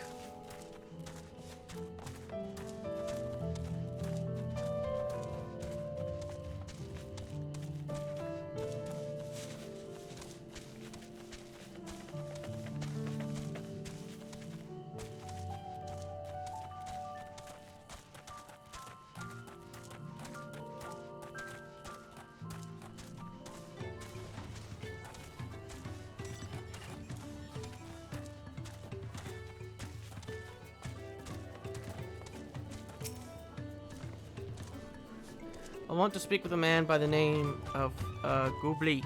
Even amongst his fellow distillers, he's regarded as a master of the craft. He knows the value of his product, so if we've to convince him for to trade for twice what the leaves are worth, we're going to need targeted information. That means asking around and taking in the gossip. If you would talk to people here in the distillery, Zedman, perhaps Met could do the same at the village entrance. Meanwhile, I'll head to the north side and see what I can learn. Just watched a man ride on Primal around. Me, I'm a chef in Toriel. I often come here to buy goat's mezcal, the finest in Toriel according to my customers. He always brings out a jug during our dealings, but I can't handle the stuff too well myself. I take small sips, not wanting to be impolite, yet you understand, but still end up so addled as to agree to whatever price he quotes me. It would be nice to have less potent refreshments during such conversations, else I might have to seriously reconsider our arrangements.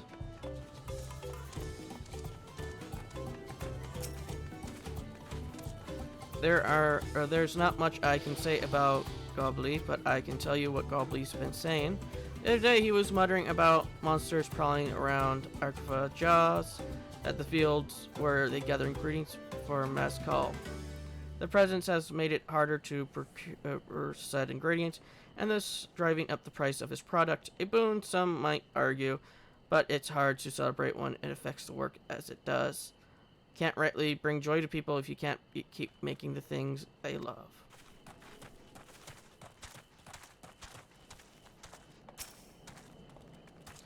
Gilby might be a deft hand at distilling, but he got no sense when it comes to appearances. Rumor has it he's been invited to the palace for business negotiations. If he presents himself to the court wearing his usual rumpled attire, though he'll be laughed out of some parish.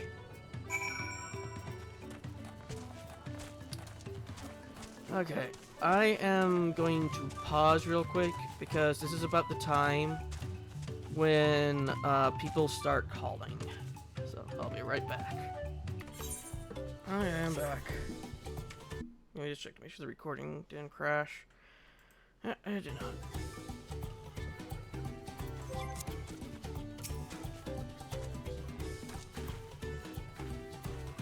So what did you find out?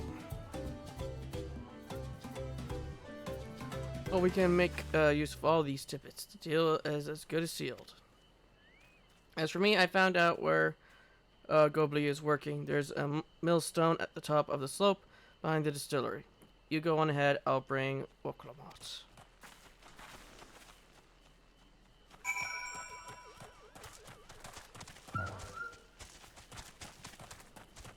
Also, if the camera distance seems to be a bit different, that is because I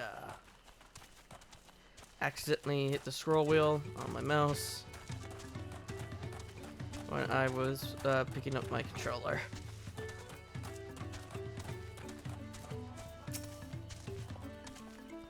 You have business with me, sir? Why don't we talk down below so as not to distract the alpaca from his work?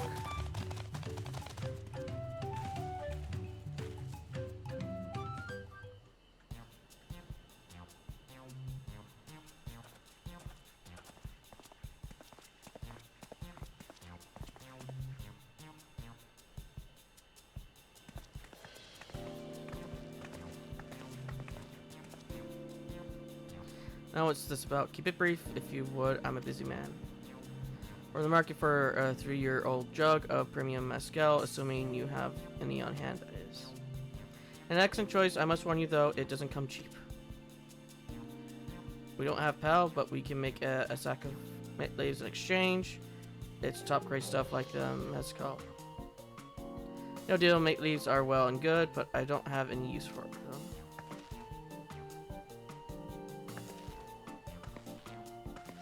No deal, just like that. Still, I hate to send you away empty-handed. Why don't we sit and chat over a cup of mezcal? Now, the real bargain begins. With which of our cards do you want to play first?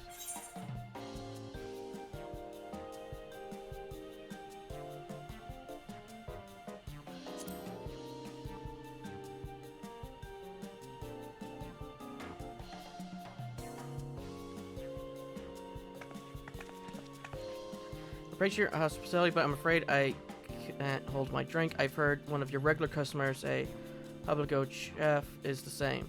Seeing as not everyone can enjoy mezcal, I wonder if you could make benefit from having other refreshments to offer. Something like meat tea, for instance, and brewed from the finest leaves, of course. Ah, you're right. Absolutely right. I had noticed a growing reluctance on the part of my Abigail friend. He did not realize I myself was to blame. I must endeavor to do better, be a better host. Still, even with the added value in mind, no sack of leaves is worth the maskell you're after.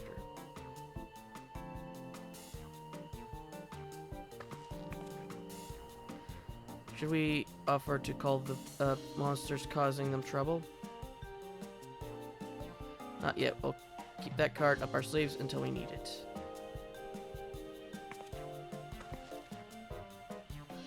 As I expect you were aware, the rite of succession is currently taking place. That's why the third promise has graced us with her presence.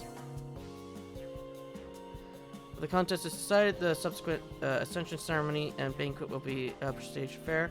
If your mascot would be served there, it would bring your distillery immeasurable fame. Wait, could it be that your rumored invitation to the palace has discussed that very possibility? As a matter of fact, yes, I must admit, I'm still reeling from the eruptness of it all. I would be a great honor and opportunity if I could secure the deal. Well, I should think your exceptional skill could speak for itself. That said, there's no such thing as being too prepared. First impressions last. You'll want to wear your best when you walk into Vox Shonsa. It would be such a shame to miss this chance of a lifetime simply for want of proper garments.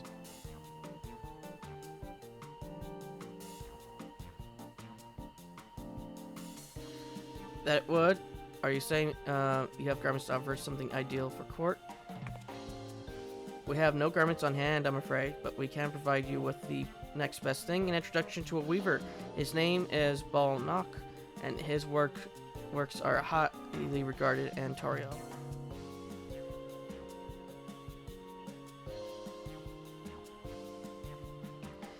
As a sporter of mots and keen observer of palace politics, he will doubtlessly be happy to guide you in selections of an outfit to fit the golden occasion.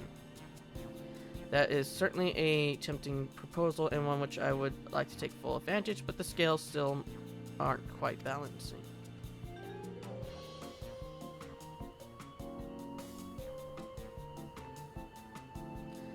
Say what these monsters rain muck in Agava's jaws. That's a problem we could easily solve for you. Truly, I would be most grateful for your immediate assistance. I was resigned to hiring sellswords to clear them out. Factoring in that saved expense and an introduction to a trusted weaver, this is shaping up to be a sound bargain. Alright, you have a deal. Yes, I know you come around. Give us a moment. Zeman and I will take care of those prowling nuisances. In the meantime, I'll use the time to pen an introductory letter to Balnock. The fields you're looking for are just north of Tupelo. Be safe.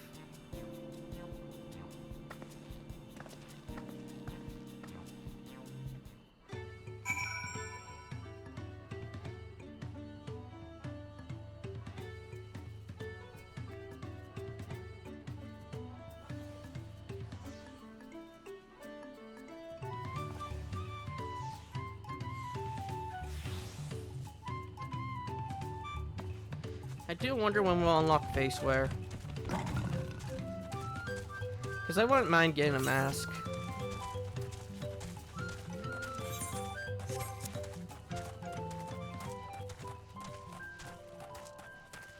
Actually, I guess while we're walking there, I could just look it up.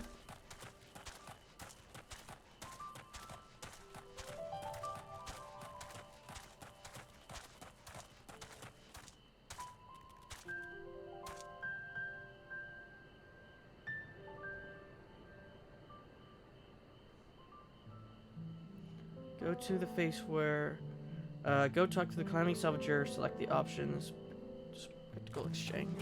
Okay.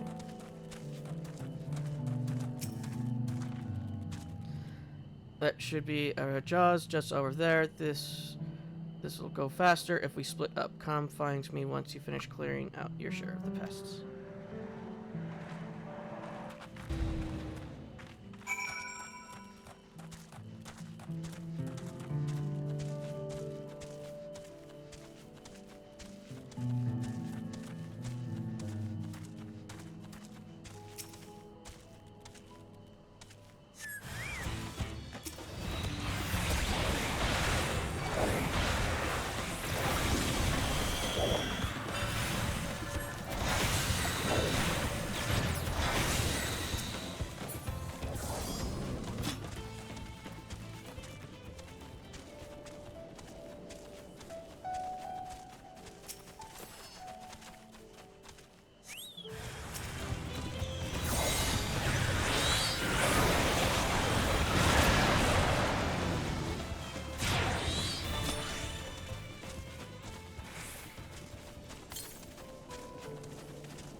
Compared to the creatures I hunted with Papa, this was no challenge at all. Come, let's head back to the distillery.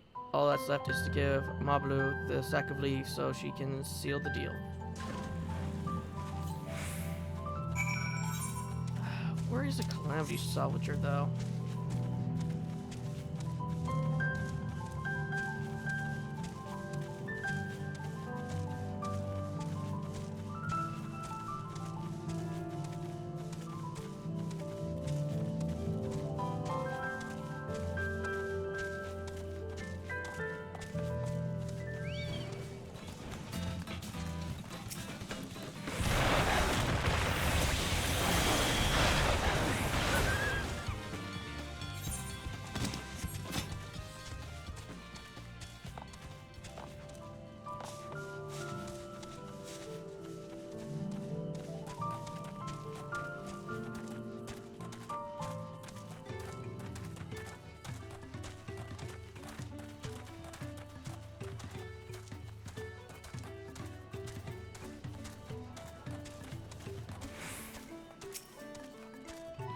Those monsters were no trouble for you, it seems. Now, if I could get, just have those sacks of leaves.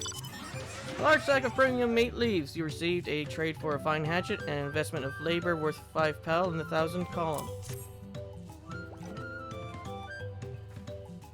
Thank you for looking after our precious trading goods.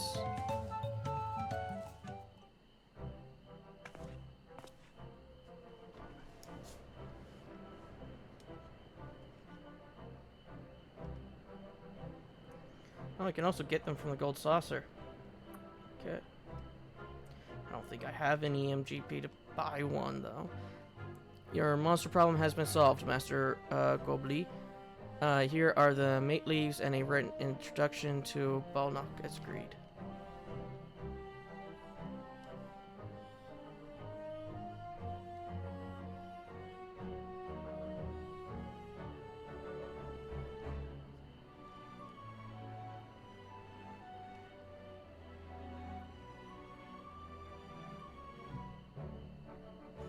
Then the deal is done. Here, your jug of premium mezcal. Aged 3 years. Please accept it with my compliments.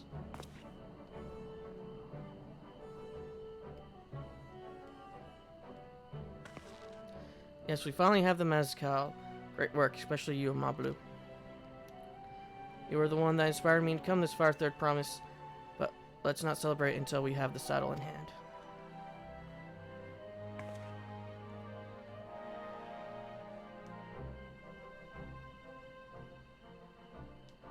Mablu, is it? You drive a hard bargain, young peddler. I look forward to doing business with you in the future. Thank you, but truth be told, I'm just a ranch hand for now. Should I ever become a proper merchant, though, I'll be back to strike more deals with you.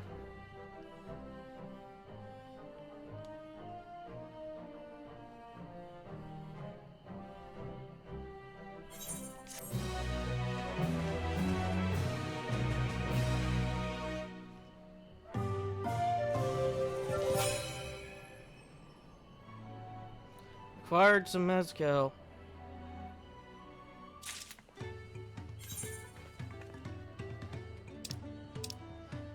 Okay. I'm going to do a detour real quick.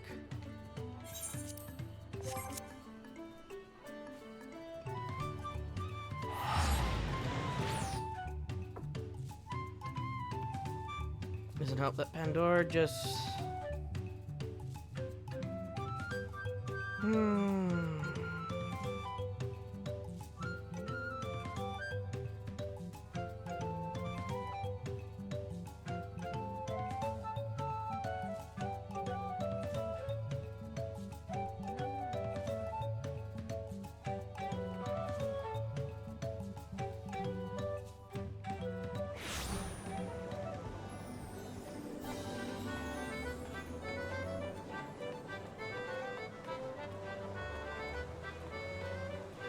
Oh, time for everything to load in.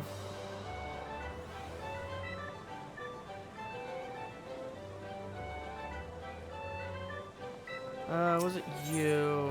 Price exchange 3.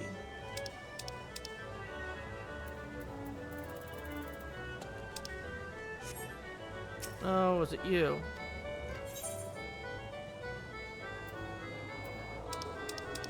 No, so that must be you.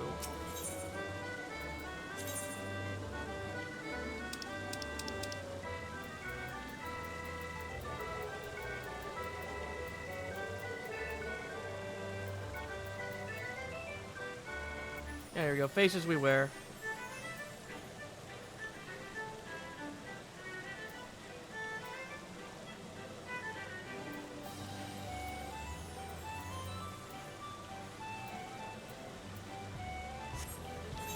Okay.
Okay, let's go over to the Calamity Salvager.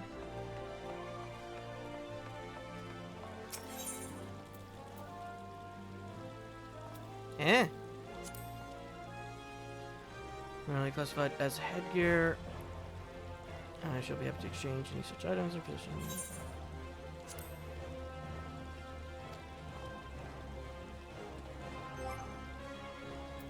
Yay!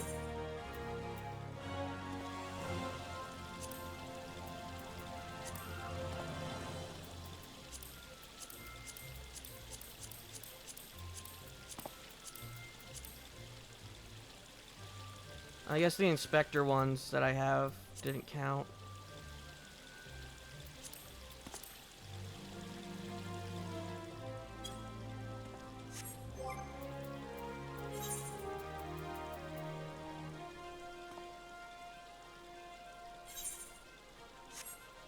I don't know how to unequip. Oh, there we go. Okay. Oh, now that we have that unlocked.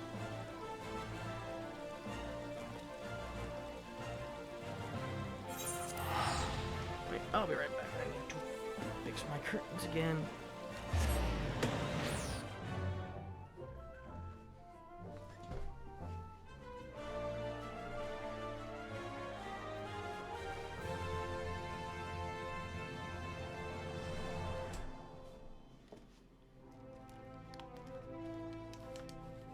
Because I also have the inspector ones from that one quest that you can do in Ishgard. I don't know why that didn't pop up for one, but then again, I don't really care. I just wanted it unlocked. More money. Even at the palace, I don't think I've held a 10,000 pound jug of anything before. My hands won't stop shaking. Here, you better hold onto it until we get to the saddle maker.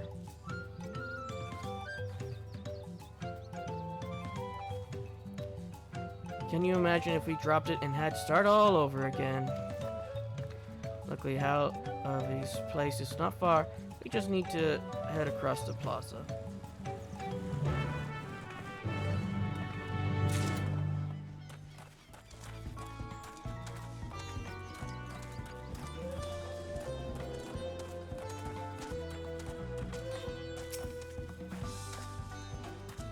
This is it, the trade we've been working towards. The Kojik and Mazel you received in trade, yeah. It was still in one piece, right, time to make our deal. Immediately drops it.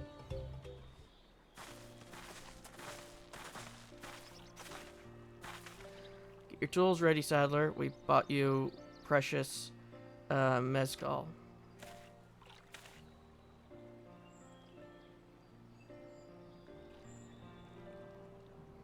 Wait, you actually got your hands on a jug, but you had nothing in a few measly clumps of wool. What we had was an aspiring trader with a gift for negotiation.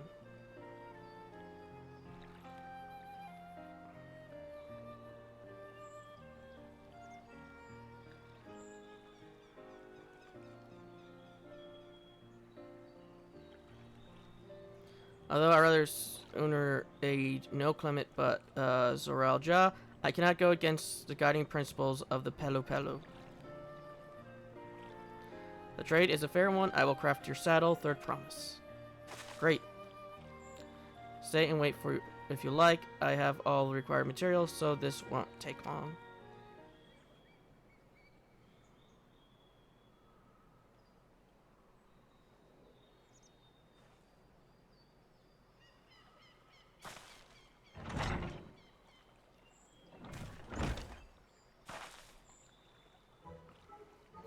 Commission is ready. Catching a wild alpaca is never a simple affair, but you have an easier time of it with one of my saddles. Now, if you don't mind, I have other work that needs finishing. And I can taste that smooth mezcal already.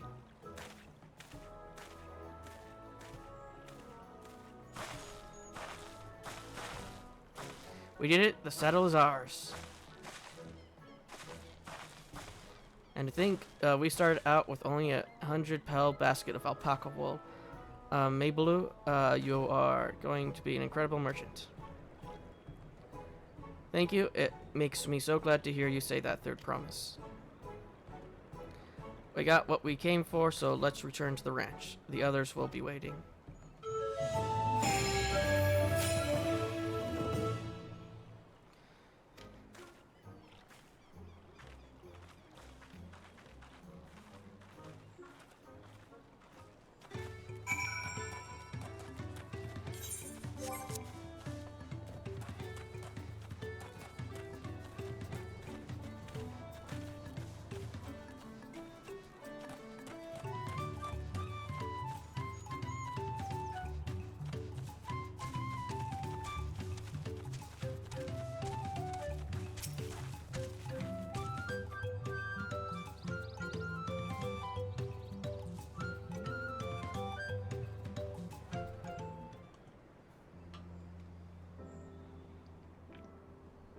Acquired the saddle then.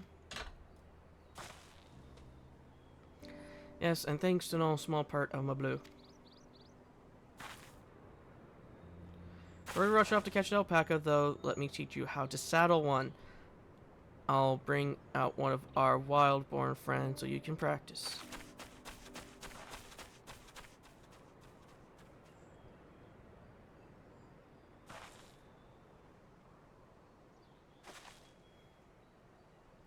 I know, this is something I need to learn.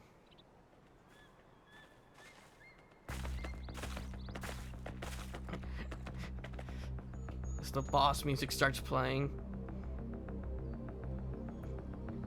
Immediate spit to the face.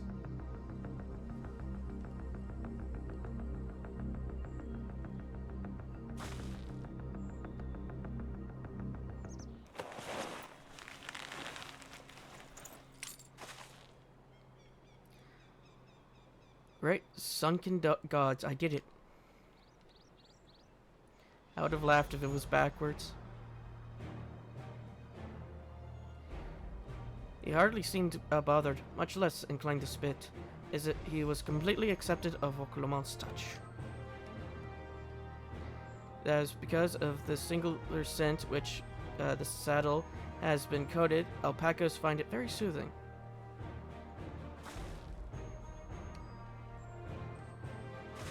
Spits anyway.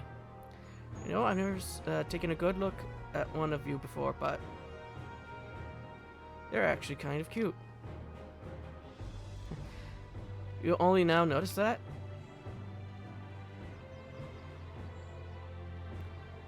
Zaralja, he's back. The fuck? Having done exactly what he set out to do. That alpaca is Brock. Is it just me or is it glowing? I've heard tales of such a beast. They say the golden alpaca lives a solitary existence deep in the valley, which it shuns the company of both man and its own kind.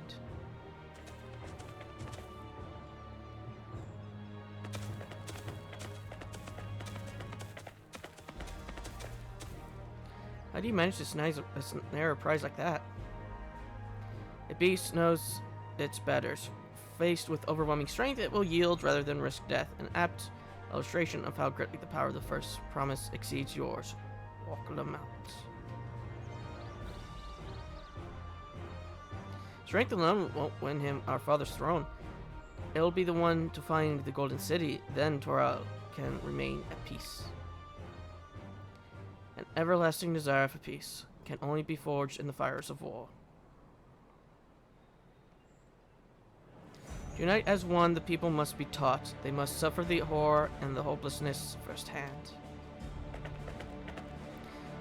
Exhaustion from prolonged conflict, the wages of war's merciless nature, these are what made the clans to join in the founding of Toral all those years ago.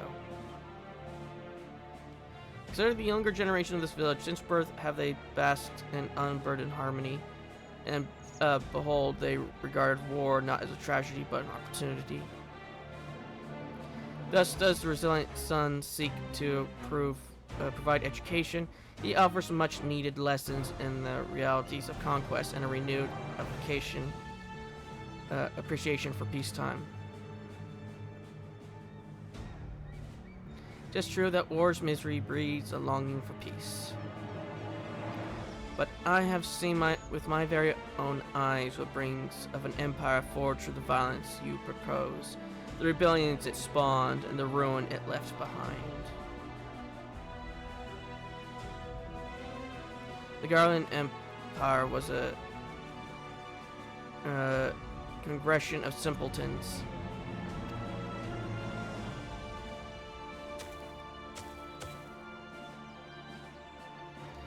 The oppressed fought back against their oppressors, as well they should.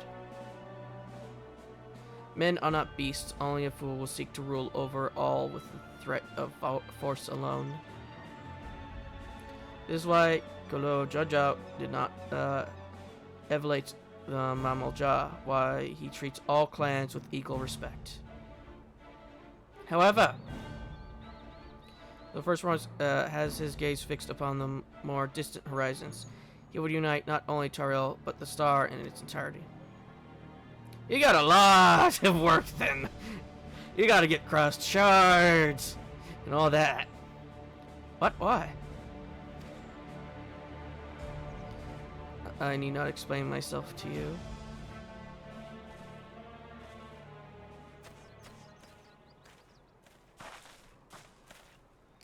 Well done indeed. The first promise is complete the feat of gold with an pointedly golden flourish. I present you your much-deserved keystone.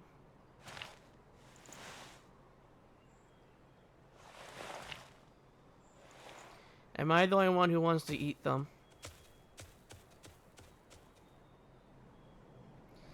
He always been like that, never sharing his innermost thoughts with me, even with Koana. It's like we're not even family.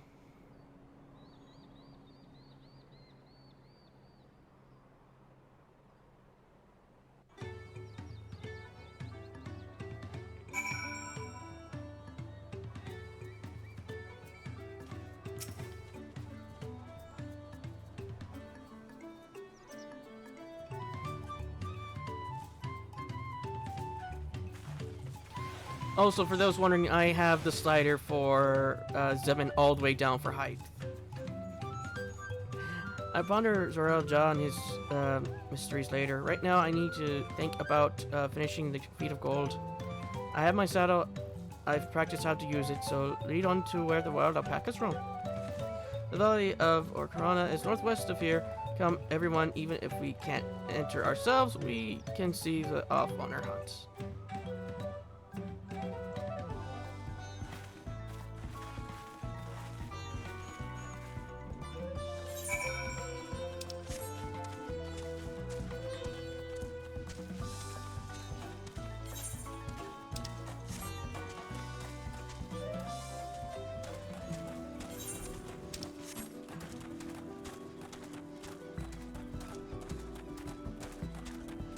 I very much like the music of this place.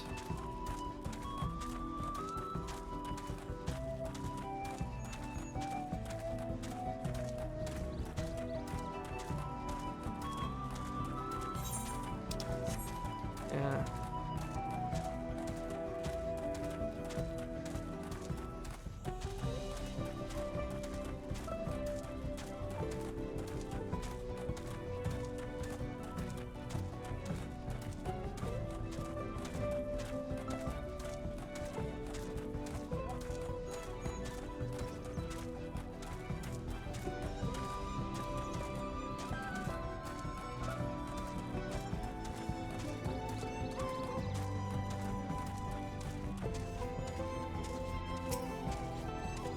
I can do this. I know I can. Comes as she marshals her courage to attempt the harrowing task of capturing a wild alpaca.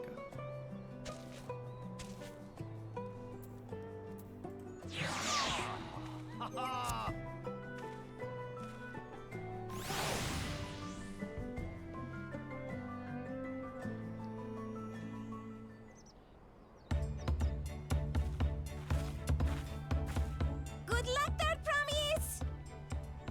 Thanks. I'll need it. Truth be told, still not sure about alpacas. I'd rather not go near one if I can help it. But if I'm to rule this nation, then I'll need to learn how to live with them. Tural is their home too. Right. I'm off.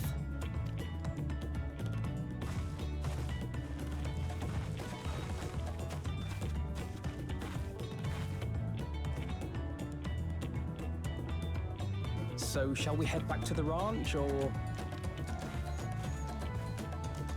I'm staying here. As will I. Wooklamart is alone in this. The least we can do is stand watch and await her return.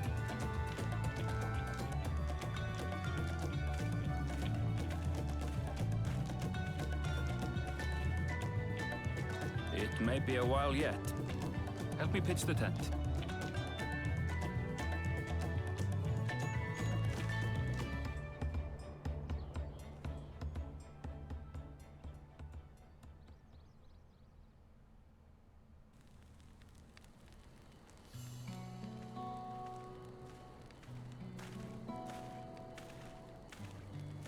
Trust a gleaner to come prepared for anything.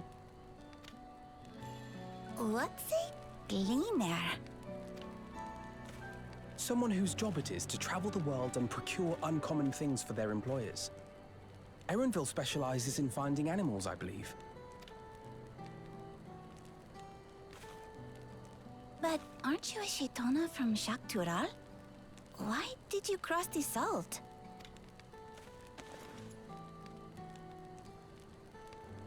When I was much younger, the thought of leaving Tural never even occurred to me. But then, some years ago, my mentor tasked me with a difficult hunt. Something I could never find, she said, so long as I clung to the familiar. She suggested that I leave home, leave Tural, and join the Gleaners of Sharlian. As one of their number, I could experience the world, immerse myself in myriad cultures and customs, see the many faces of nature. And once I had learned what is truly important, I would find that which I seek. My younger self took those words to heart, and off I went to become a gleaner. Her words alone moved you to leave behind everything you'd ever known? You must have great respect for your mentor. As it happens, gleaner work was much to my liking. And I all but forgot why I had pursued it in the first place. Yet, events conspired to put me back on the trail I'd abandoned. Wait, are you saying you were tasked with finding the City of Gold? I was. And though my hunt is now entangled with the rite of succession, I mean to see it through. Well then, I understand completely. We all have our reasons for seeking the Golden City. Which is all the more reason for us to work together. Just so.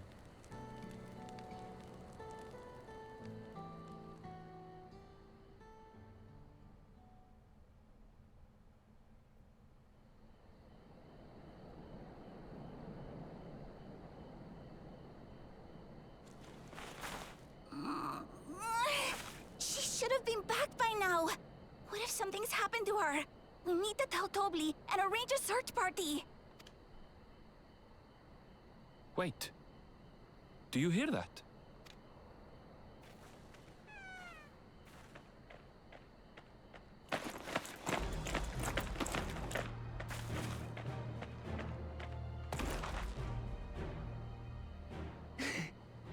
I did it.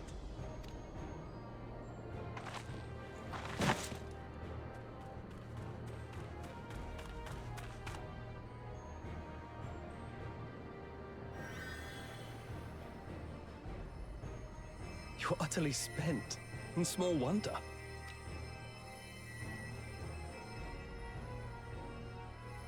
Well done, Third Promise. The ranch isn't going anywhere. Take a rest in the tent. I think I will. Thank you all for believing in me.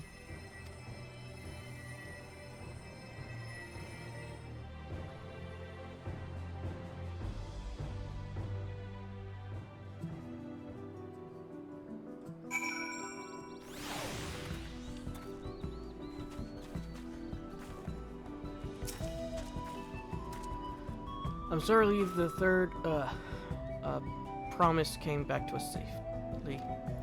And the alpaca she tamed is a healthy looking beast. Surely this will be enough to satisfy the feet of gold. Give me my money. But Lamont still seems a bit unsteady on her feet. Hardly surprising after she spent the night chasing alpacas. You know what will melt away fatigue like magic? Though, make tea. I'll run to the ranch and get a pot brewing. That way you can take your time, and the tea will be ready when you arrive.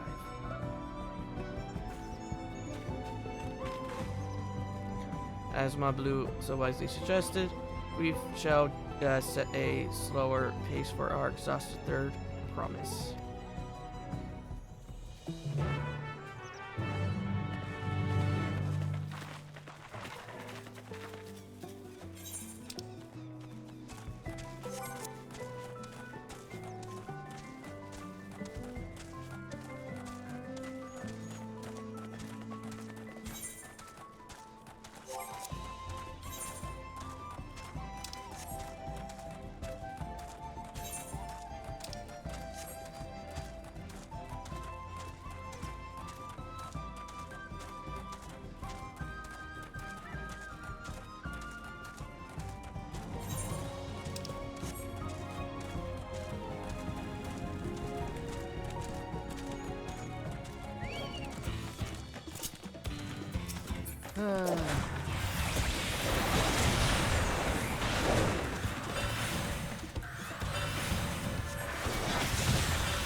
Come back ahead of the others. Did you? I should hurry along with the tea then. Oklamots can't be that far behind.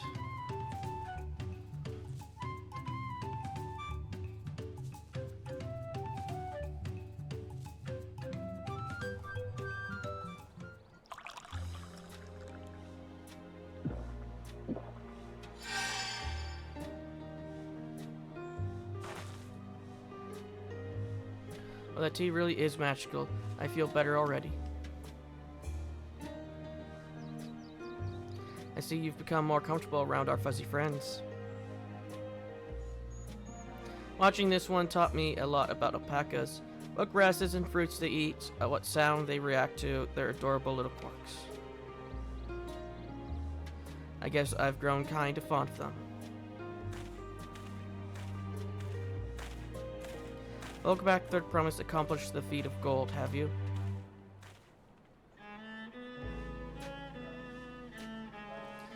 Ah yes, this is no mistaking a valley alpaca.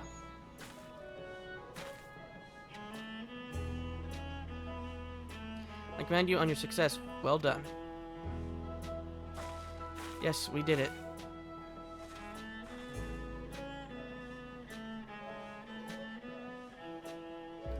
Although I couldn't find a shiny one like Zoralja did.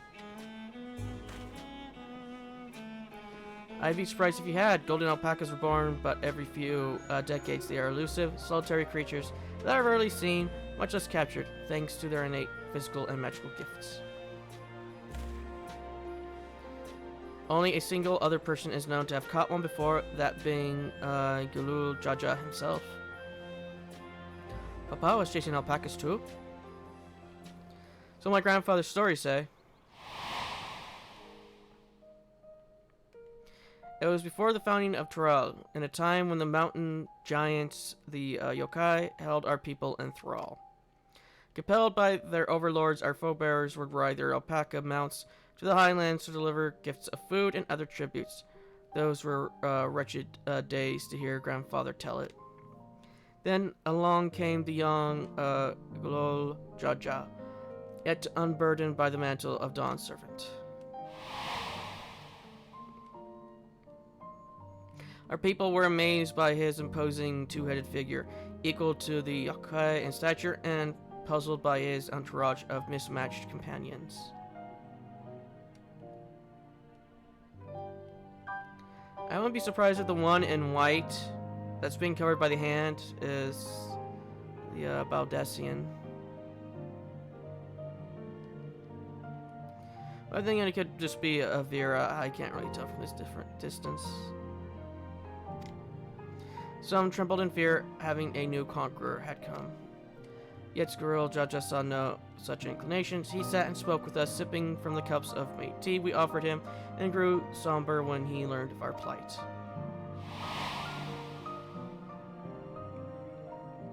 Yeah, it was a Vera, I think, that was with them.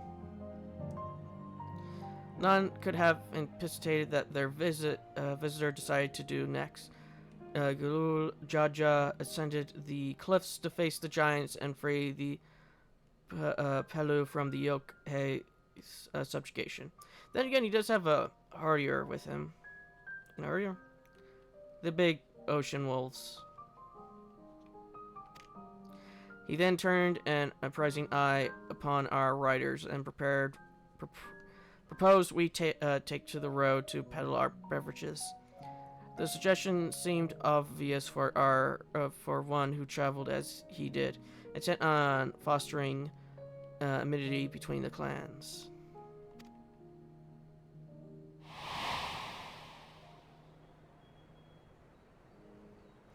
So it was that what a few words from Gulul Jaja transformed us into a clan of irreverent merchants.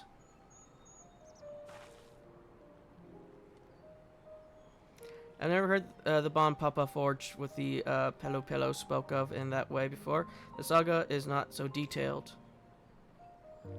Then you may not know that Jaja sought a sure-footed guide for his trek up into the highlands. Thus did he capture a golden alpaca.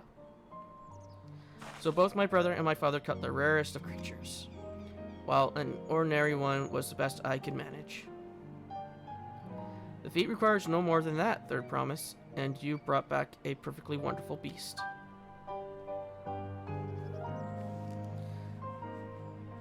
Mabalu's right, you are a perfectly wonderful beast. If anyone's ordinary, it's me. Spit in face immediately. No one did not only did you accomplish the feat of gold, you also made many trades and brought joy to many people in true Pelu Pelu fashion. I surely doubt your sibling could have achieved the same result. You should be proud of the accomplishments which earn you your keystone.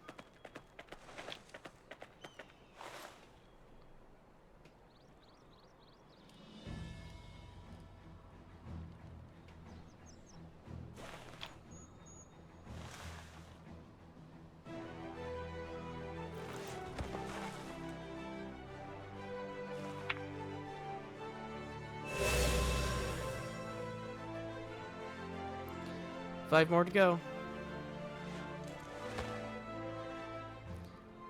You're well on your way, Third Promise. We would have been lost without you, Mablu. Thanks to you, I've learned so much about the Pelu people and your customs. It might seem obvious, but I've come to realize the importance of properly knowing something. It was because I didn't understand alpacas that I was uncomfortable around them. I'm thankful to you as well, Lamette. You've given us the courage to say what I would sure I could ever say.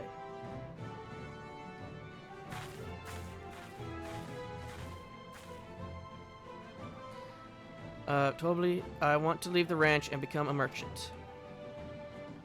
I appreciate everything you've done for me, and I've loved every moment caring for the alpacas. But this is something I need to do. I need to walk my own path and make my own trades.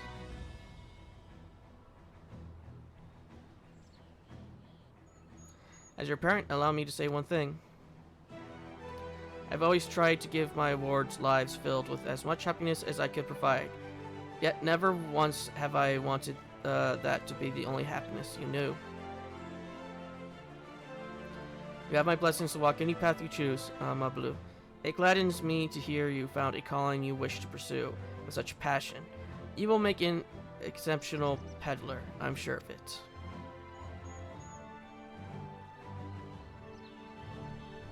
Thank you, Tobli. What did I tell you, Mablu?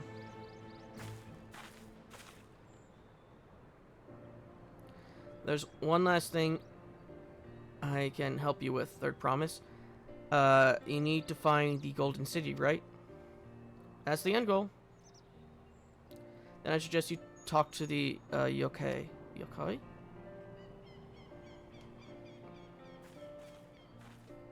They once ruled over far more than just Europacha and the Pelu Pelu. 1,000 years ago, they were the overlords of Dawntrail and all its peoples. During that era, Pelu Pelu was commanded to search for a city of gold. They scoured every corner of the continent, but never found any traces of that fabled place. If they didn't find anything, what could the Yokore have to tell us? They may not have found it, but the fact that they thought to look for it at all makes me curious. Perhaps there's value in delving into how the legend originated.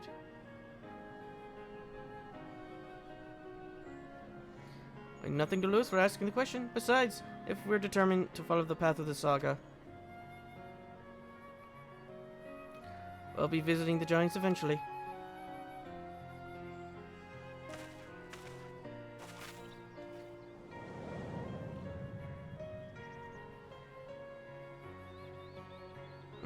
We're gonna have to climb that big-ass mountain. Oh, girl, I had a question I've been meaning to ask. And since we finished with the feat, how did you acquire that earring? My earring? Do you recognize it? Yes, pieces just like it first became fashionable in Dawntrail around 20 years ago.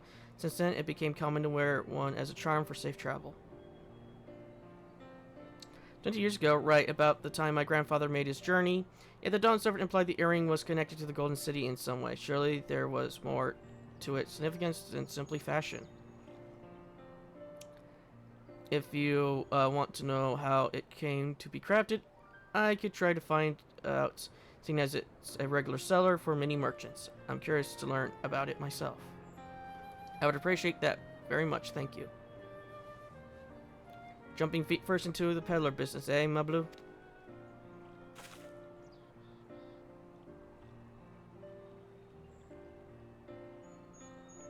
Alright then, that's 2 keystones down. I say we head back to Torel and plan our next move.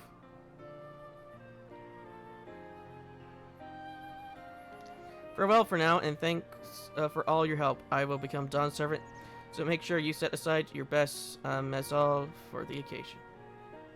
Why wasn't this part voiced? I mean, the end of the last one was. She has a fearsome opponent, and that brother of hers. He even brought a golden alpaca keel. But you heard Zorel Ja's supporters talk. They might see opportunity in his expansion and submissions, but they find the man himself intimidating, terrifying even. Whereas I've grown to love Wakalamots. Everyone she meets will come to love her too, and that's why she'll win the throne. You might be right, Mablu. You might be right. Oh, he has an onyx on his neck.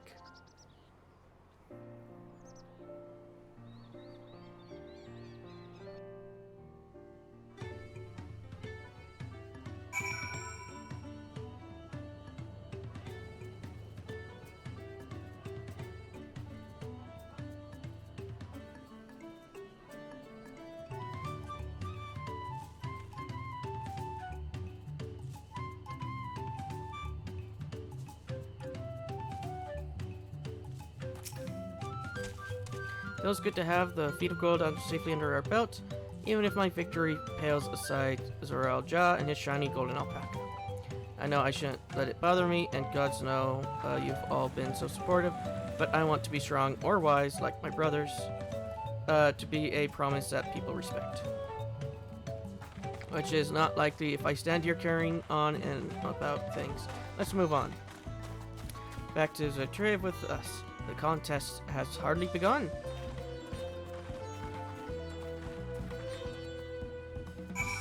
And away they go. Why, I must stay and do all these quests.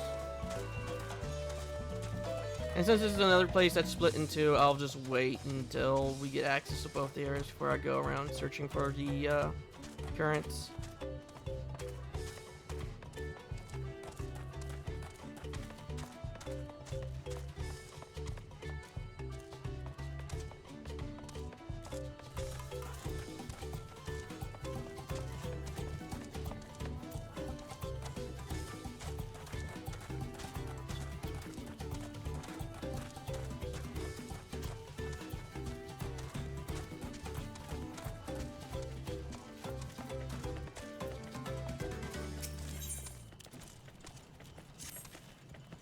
So you look like an intrepid individual. I could really use your help with something. A short way from here is Chambeki, especially large, shall we say overgrown, Magamuri, as known to appear. I'd like you to take one down and retrieve an enlarged bulb from its head. As for why, I'll tell you upon your return.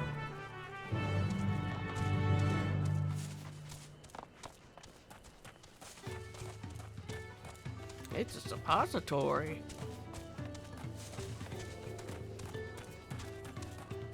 Oh, it's the corn servant. We save him for last. For the glory of the corn servant.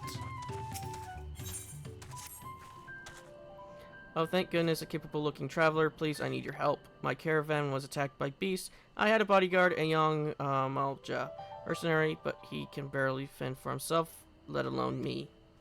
He somehow managed to throw me over his shoulder and carry me all the way here, but no sooner did my feet touch the ground, he ran back into the jaws of death. Damned if I can figure out why. Injured as he was, I don't like his chances. Please, I beg of you, go to Chekret and save him.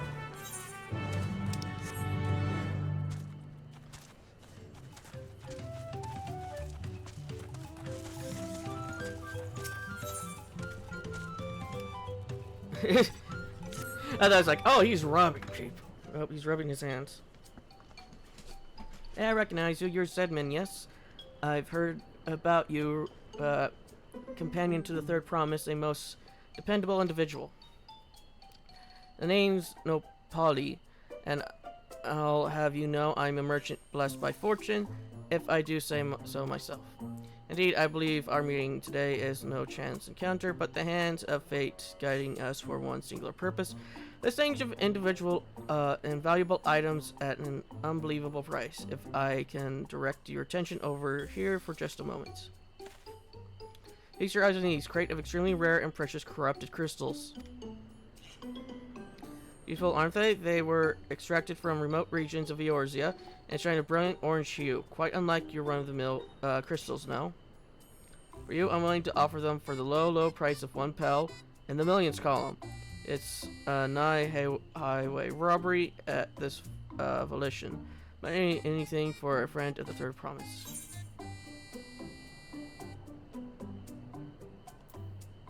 They're not even worth even a fraction of that price.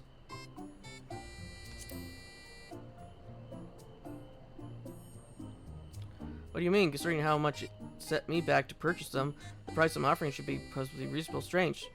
These are precious crystals, are they not?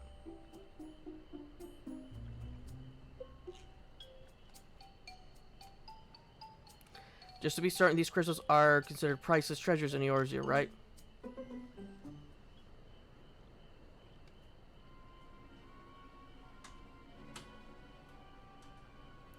Let me see if I'm getting this right. Not only are corrupted crystals commonplace across Salt, but they're also highly volatile.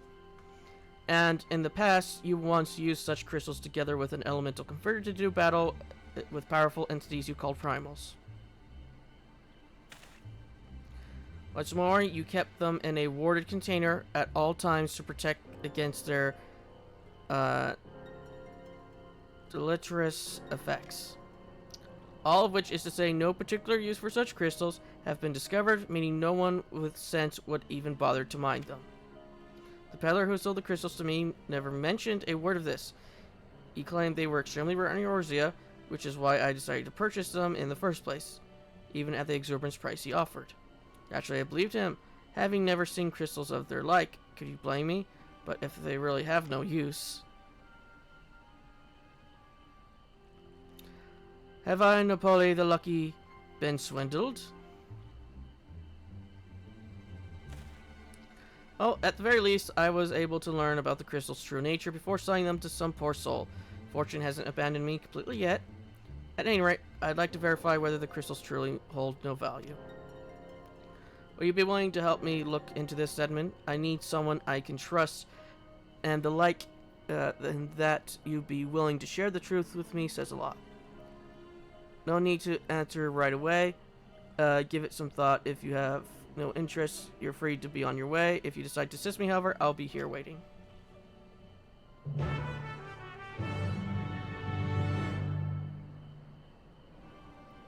I mean, the only thing we can figure out to do with them is to use corrupted ether to make ether become other types of ether. Going to help then? Wonderful. You're truly our kind-hearted soul.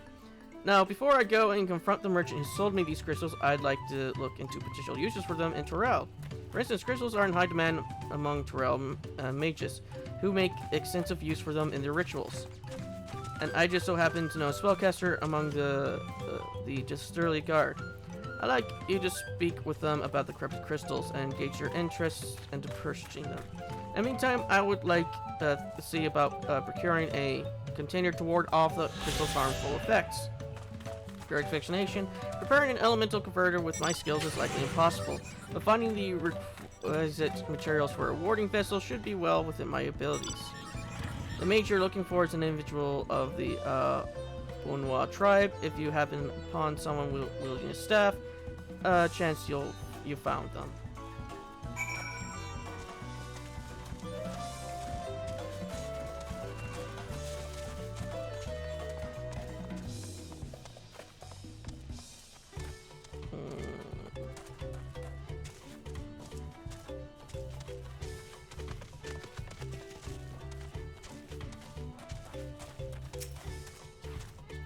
Intriguing. I've never heard of these corrupted crystals. As a practitioner of the arcane arts, I I'll not deny they pique my curiosity, but I'm afraid I have no interest in purchasing them.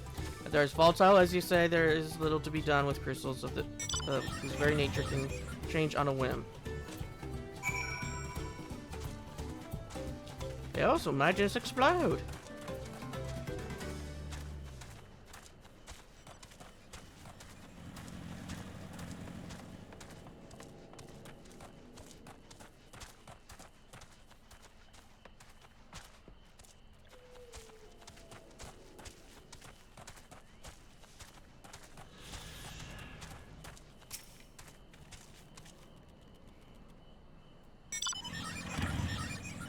So even the mage was not interested. Nevertheless, I thank you for speaking with them on my behalf. Seems you were right. These crystals really are worthless. I may be unable to make back what I lost, but there's still one thing I can do. Zedman, I wish to stop the Princess Peddler from continuing his crooked ways. Will you help me? By relief, allow me to offer you a small token of my thanks. When you have a moment to spare, please come see me again. We must stop him before he has a chance to swindle anyone else. Every moment we leave that peddler to his own devices is another opportunity for some unsuspecting traveler to be hoodwinked. We need to figure out where he's been and where he may go next. I'll ask in Wakafeko if anyone has similar run-ins with disreputable merchants. In the meantime, I'd like you to find the scoundrel and keep him in your sights by whatever means necessary. You can't have him leaving before we've had the chance to settle this matter. After all, I expect he's still in Perpetua, visiting the market to use his ill-gotten pal and to stock up for his return to yours. Yeah, like as not, he's inspecting the stalls at the inn. Ask for a Lalafell by the name of Gigi Molu. But be discreet. Once you find him, try to keep him occupied for as long as you can.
Well, this is a pleasant surprise to think we meet again here of all places.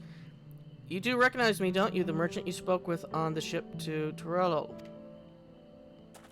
I'd like to impart my name to you at the time, but I shall happily rectify that now.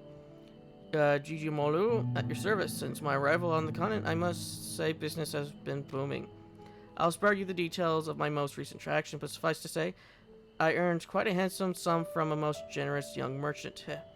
Truly makes the legacy journey here feel well worth the trouble. All that remains before I return to Azor is to purchase some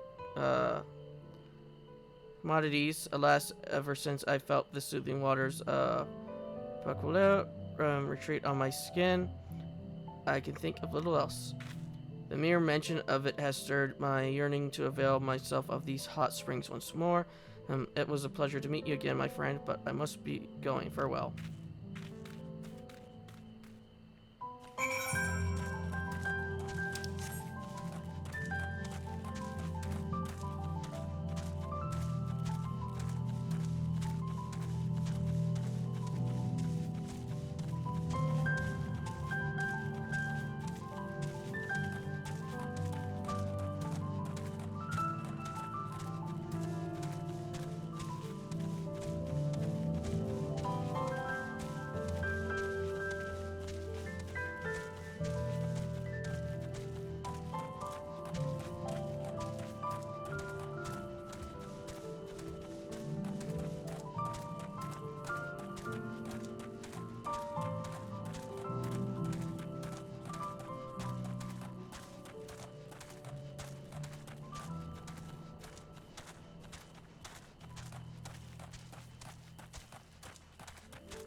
Once again, did you follow me here? Or perhaps you too have succumbed to the lure of these hot springs? The water is the perfect temperature and the view ravishing. All my worries seem to just melt away, though I suppose I've also Cavalier to thank for that. He's been the perfect attendant to take care of my every need. I'm surprised you still listening to me rambled on. If I didn't know better, I might think you came not to enjoy these hot springs but to speak with me. It's growing suspicious of you. Perhaps it would be best to speak with Lavi instead.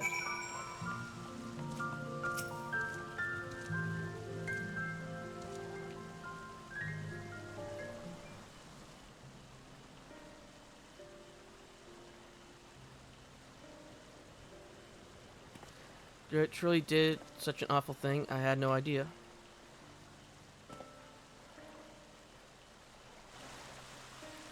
He only recently began to visit these springs and hired me to take care of odds and ends for him during his sojourns. I took him to be quite the affluent individual, the way he carries himself. My heart goes out to poor Mopoli, but as a Pelo I am quite intrigued by Rameau's trading practices. Allow me to explain. Many years ago, we Palu were looked down upon by other peoples of Dawntrail, both figuratively and literally, due to our diminutive stature. Chagrined, it is said that our ancestors decided to start wearing masks made in the image of the most powerful Dawntrail, Veldramanda, in order to strike fear into the hearts of all who look upon them. Today, however, the meaning of the masks has changed. After becoming peddlers at the Dawn Service suggestion, the masks have become to symbolize fair transactions. Indeed, they are now proof of our reputability. Instead of focusing solely on our own profits, we endeavor to make everyone trade mutually satisfactory. Countless years of doing so has earned us the respect of those around us, and we now very rarely experience any belittlement.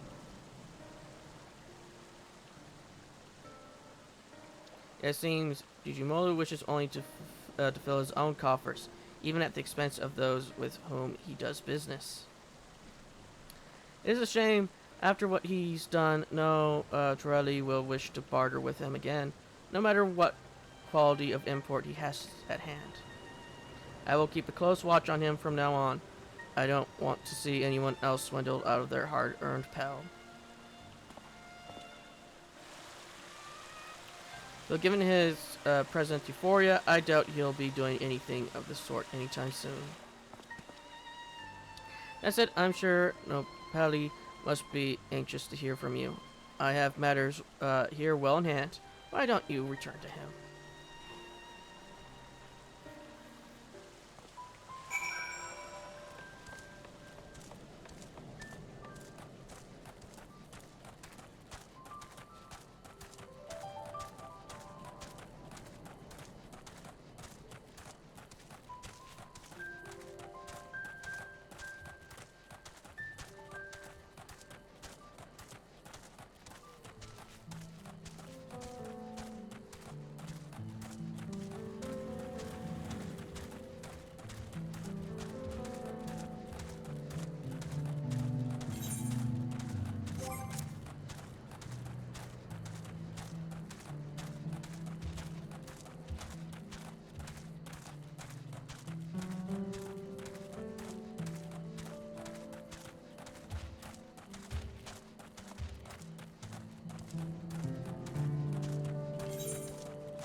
I can hardly believe my eyes. You felled those bloodthirsty beasts with such ease. Oh, but I'm getting ahead of myself. Thank you for saving me. As a mercenary for hire, I'm ashamed such help was even necessary. So the merchant sent you, did she?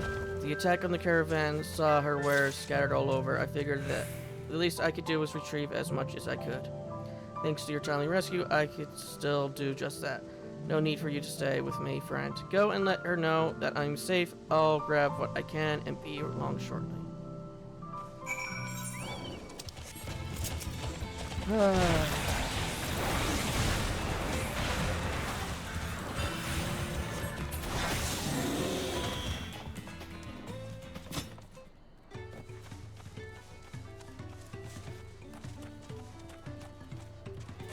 I'll get that mount one day. I'll get that.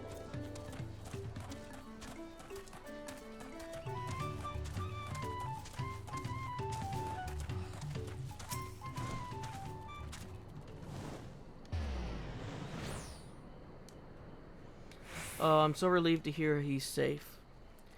The Mamalja take considerable pride in their trade as mercenaries, but that young man seems to have a particular acute sense of responsibility. I've heard tell that some Mamalja travel across the salt to make a name for themselves. As a preliminary step to that, it seems many young hopefuls gather experience here, and Tural, its mercenaries and bodyguards to sharpen their skills. That said, earnest as he is, the young man failed to protect my caravan. We will have to discuss some form of compensation for my losses. I'm not heartless, however. He saved my life and risked his own to reclaim my wares. There is much to consider. For now, however, treating his wounds must come first.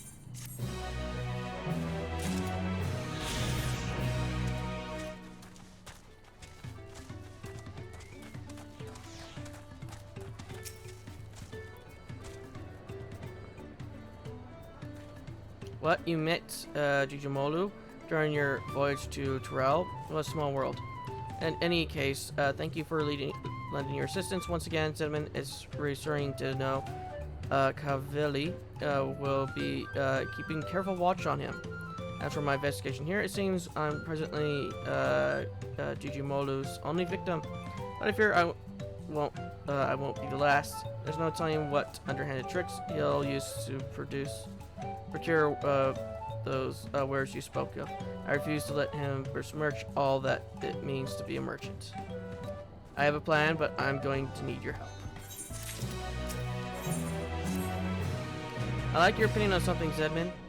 Should word spread of Jujumolu's underhanded practices, it won't be long before there's not a soul in all Tural willing to deal with him. How do you feel about that?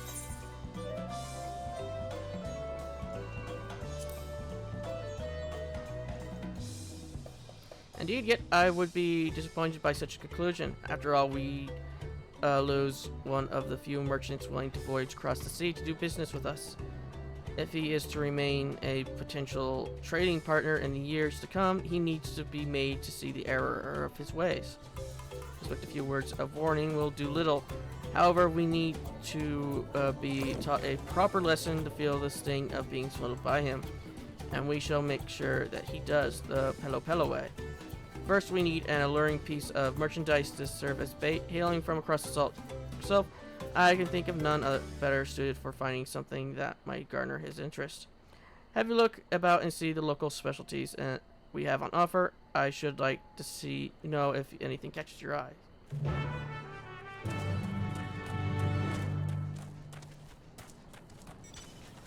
What catches my eye is probably not what he wants. Something rare, I can think of nothing better than coffee plants. They surely fetch a handsome price, seeing as you most likely can't find them where you're from. Oh, so you can find them there. Well, in that case, I'd like to try your coffee for myself.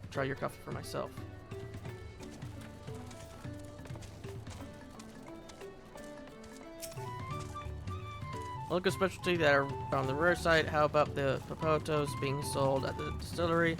It's one of the few vegetables that can be cultivated at these altitudes. Oh, you already have popotos? Plenty in Eorzea? Ha. Well, I'll be. If they're popular across the salt as well, I couldn't be prouder.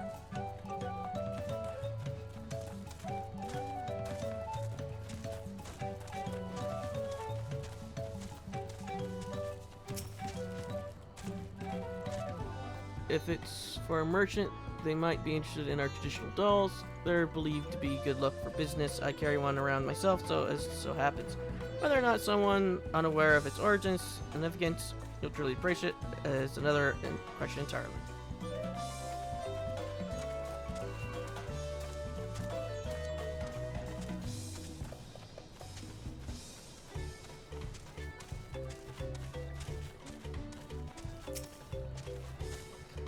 If you're looking for something out of the ordinary, I have to recommend an Alone Bristle Hairbrush.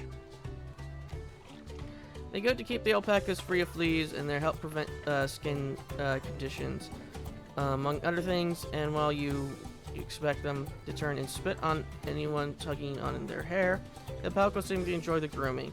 It's a simple way to help keep them healthy and happy. People can use the brushes too. Obviously, the Arlon brush helps distribute natural scalp oils and strip the hair of leftover dead strands to promote a healthy scalp. It's surprisingly gentle on the skin too, so it's no wonder they've grown so popular.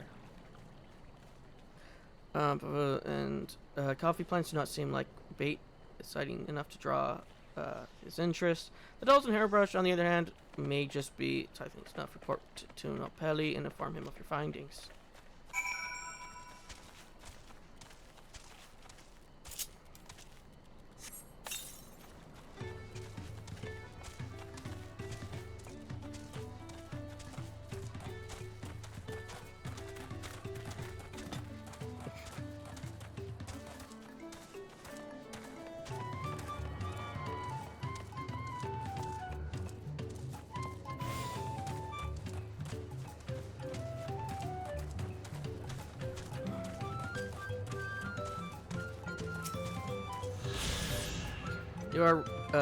You are returned. I take it you found an item or two of interest?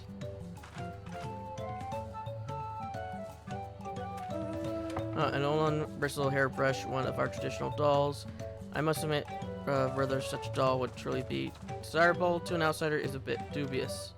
I think it'd be safest to go with the hairbrush. My thanks for finding a suitable bait. Normally they go for 1 Pele and the 10,000s column, but to teach our precious peddler a lesson, I'll offer him 1 Pele in the 100,000s column.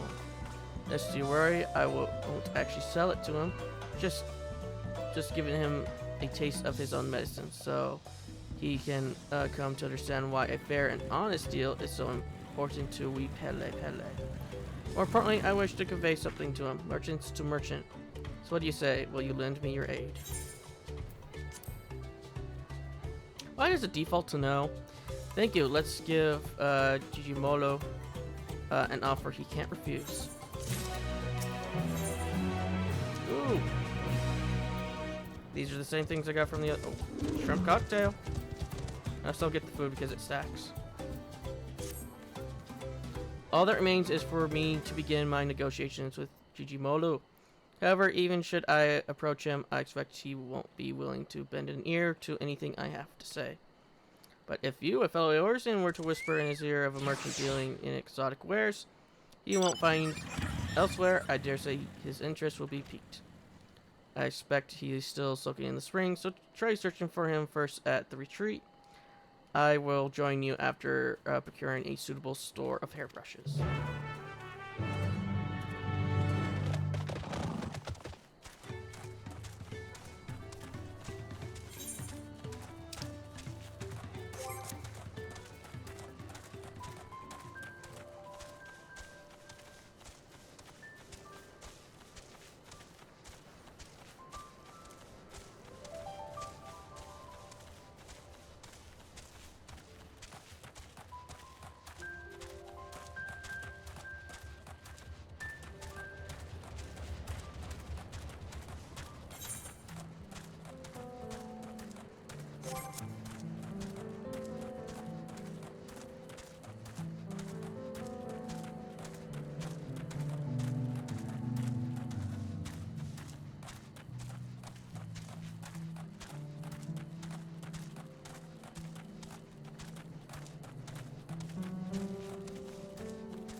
Sorry that I haven't been talking in a while. I've just been listening to the music.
Hazuken, I take it you two are unable to resist the lure of these waters. I see, and you wish to introduce me to this merchant of exotic wares. How thoughtful of you. I'm honestly surprised to remember that I've yet to find suitable goods to take back to Eorzea. Very well, I shall meet this merchant, but I can hardly sit at the negotiating table in little more than a bathing towel. Pray wait for me below while I make myself presentable.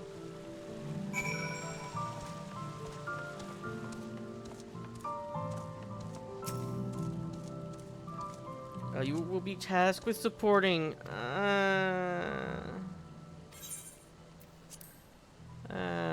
don't wanna.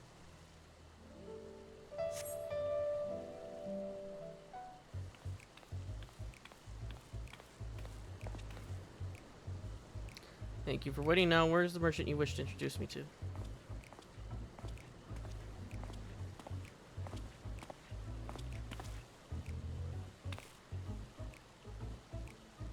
Oh, Pele, I see. So you two were in cahoots. If you come to return the corrupted crystals, I'm afraid I do not accept refunds.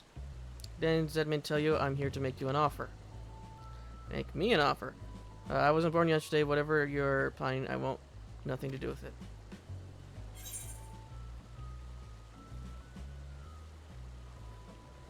You did deceive him. Pillows strive to bring others happiness through trade.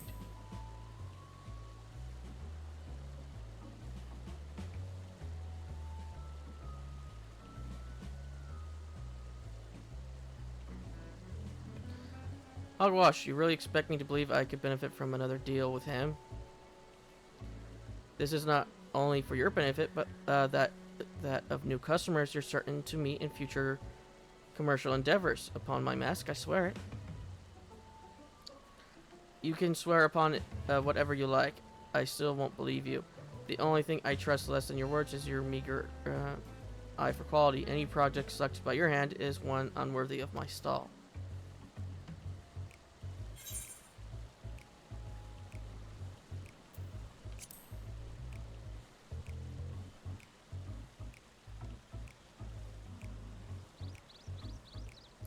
You selected it. Well, now that changes its things. Considering your wealth of experiences, both Eorzea and Terrell, yours are eyes I can trust. Don't forget about the don't forget about Doma as well. I see we have your attention. Then, without further ado, allow me to present you my premium selection of high-quality alpaca hairbrushes. The bristles are firm yet supple, gentle on the skin, and exceedingly pleasant to the touch. Even the most sensitive alpacas can't get enough of it. Indeed, I dare say these brushes are of unparalleled quality. We already have brushes for livestock in Eorzea. Furthermore, the market for such a commodity would be limited to farmers, all but squandering any chance for profit. I will not purchase a product merely because it is of good quality.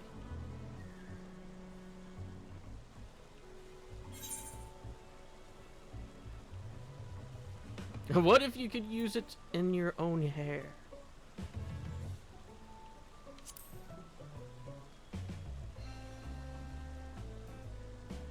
I must admit, as a merchant, it is important to always make oneself as presentable as possible, yet I am confused as to why you would ask. Oh, so people can use the brush as well. Then I try it for myself. If it is as a quality product for men and women of good taste, then the potential market would expand considerably.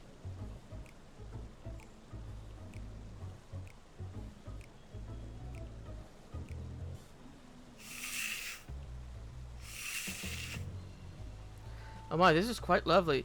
The way that the bristles gently caress my scalp, each stroke glide through my hair like a gentle breeze, and somehow every strand falls perfectly into place. My hair has never felt so soft and smooth. Yes, consider me interested. I dare say the brushes will sell themselves to those with a like-minded taste for elegance. Now, let us discuss payment. My estimations, a single brush would be worth roughly 10,000 PAL, give or take. Speaking of worth, I forget to mention one terribly important detail. The brushes are made of the hair of a creature indigenous to Terrell, the Ulun.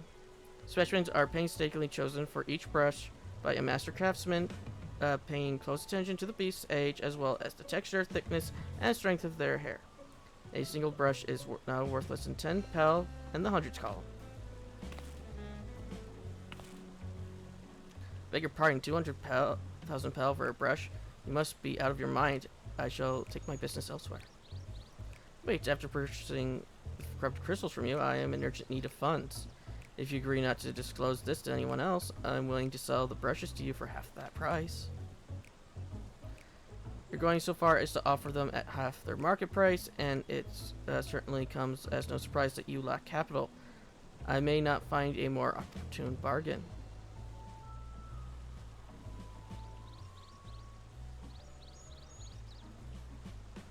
Very well, you have yourself a deal. I shall use all the pel I have on hand to purchase as many brushes as you can offer.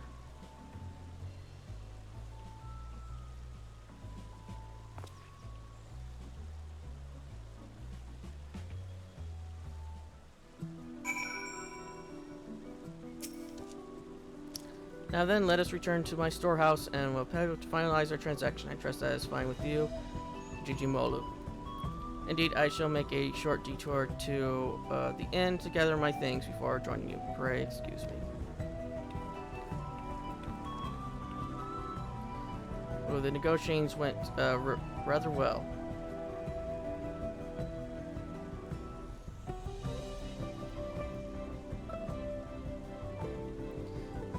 If you do say so myself, I cannot thank you enough for your assistance.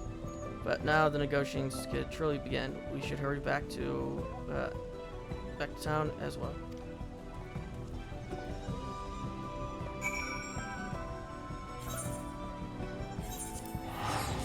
Right now, behind Brutus, people are talking about the graphics and how you can make the scales on the face look better.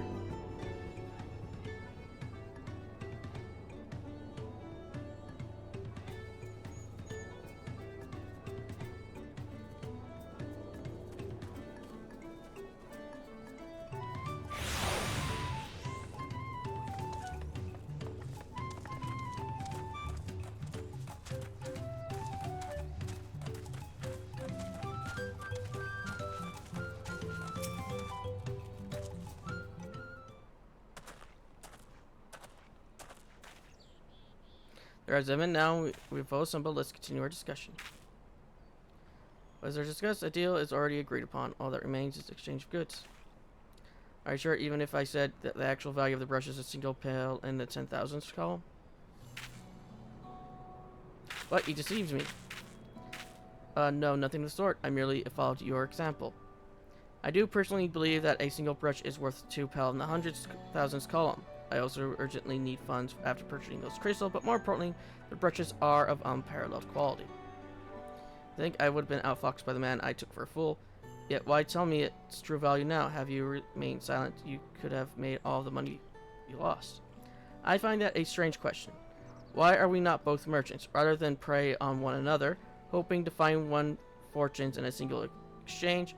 Would it not be mutually beneficial for us in the long term to become trade partners? As far as I'm concerned, this is a chance I can't afford to let slip away. Foreign merchants willing to sail all the way to Torel are few and far between, and I certainly won't have the wherewithal to travel to with Eorzea myself anytime soon. After all I've done, you would ask me to be my trade partner. I ply my trade in a city called Ul'dah, where the unspoken rule of business is to deceive or be deceived. To seize what opportunities you can and quickly move on. Long-term profit have ever been the furthest thing from my mind.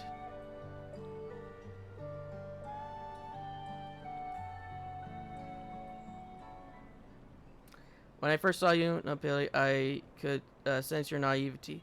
Thus did I approach you in mind to exploit it and pawned my worthless, corrupt crystals into your eager hands. At the time, I thought it simply business as usual, but yet I am wholly embarrassed by the thought of it now. That you would use the same ploy against me for even greater profit make it all the more shameful. Nopeli, I am truly sorry for deceiving you. I shall return all the money I took from you and make what amends I can for the trouble I've caused. I do not deserve your forgiveness, let alone your partnership, but if you're certain that it's the best course, I am. But forget about the money. I'd like you to bring back more of those corrupted crystals. If I can find some use for them, we'll have a product that can be easily sold for a premium, and we can corner the market here in Torel. I'm happy to oblige, but until such time the crystals become profitable here, I cannot procure in good conscience such a product we could both benefit from. If it pleases you, I would like to explore other options.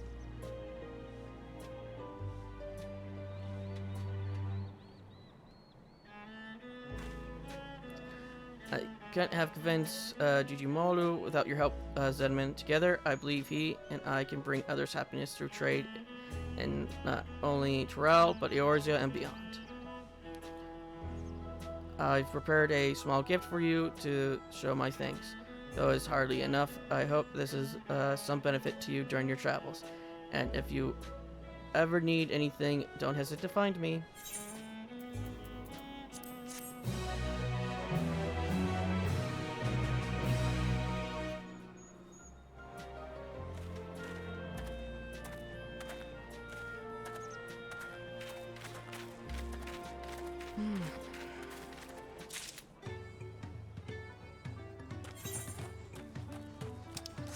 For those who have a bit of who's playing this and have a bit of a keen eye, you might notice that some things on characters are not how they were when we created them.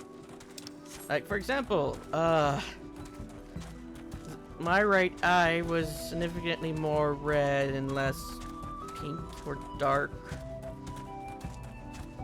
Basically, if you saw how I saw my original playthrough with Edgar, you could look at his eyes, and basically my eyes was a little bit more of a redder color instead of a the color that is being used currently. Less maroon, I should say, than it is now. Okay, so we have 3 more this way, and then we have the corn servant.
I don't know why, but those pillars remind me of century cacti. I know they're probably not even close to it, but it just reminds me of it.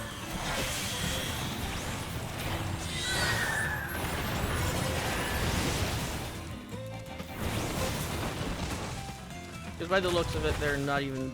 They look like they're more trees than anything.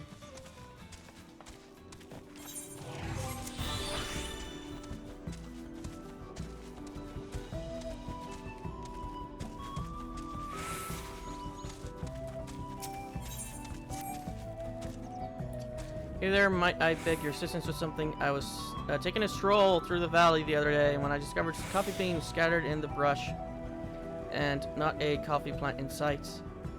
Curiosity got the better of me, and so I brought some back here to brew. The taste was simply exquisite. I'd like to acquire more, but therein lies the problem. I found these beans in Chamaki, an area south of here, known to be the territory of mountain bears. They're tear me to shreds, but something tells me you can manage the trip. Here, take these smoke bombs to drive back the bears and bring back whatever coffee beans you can. I probably would have used a few instead of using them all.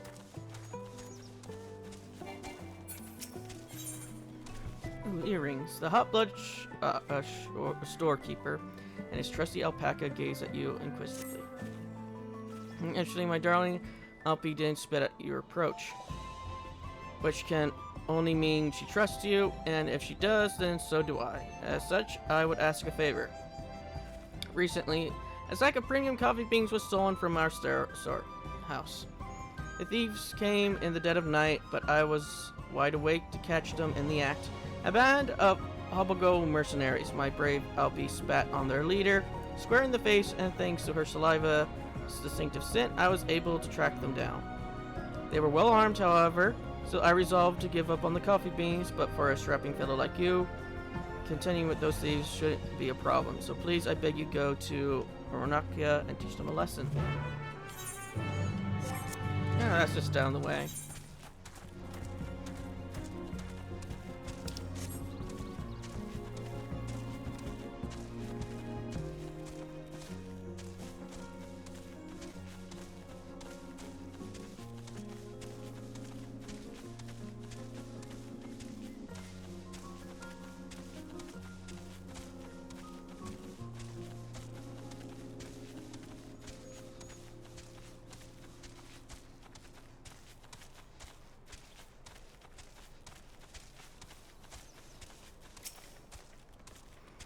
The smell, I can't get rid of the smell.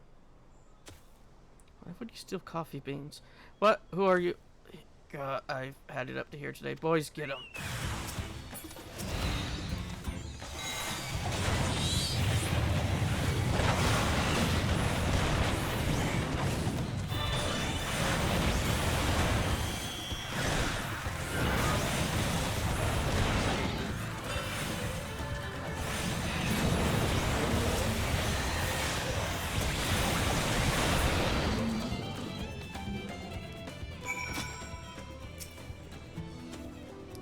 Boys, damn you, you'll regret this.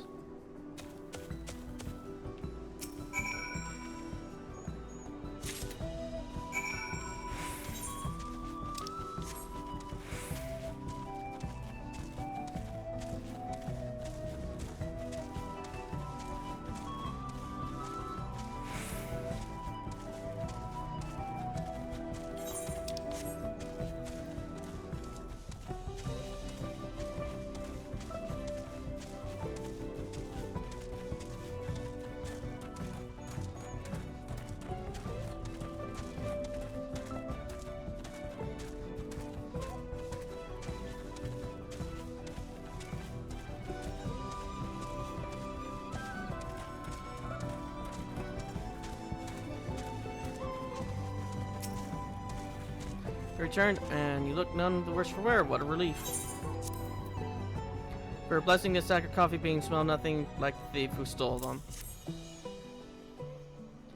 Precious coffee beans, thank you so much. I know I could trust you. Coffee's popularity continues to soar, so does the demand for it. I'm afraid incidents like this one have grown increasingly more common. Everyone has been pouring their hearts into this to make this most delicious coffee possible and give the tea farm a run for their money. Yet those thieves try to steal the very fruit of our labors. Bad apples, the lot of them. And you know a bad apple when you see one, don't you? Alpi, they deserve to be spat on. Oh, sorry about that. I got a little carried away, but I've taken up enough of your time. Here, a little something for your trouble and the spittle.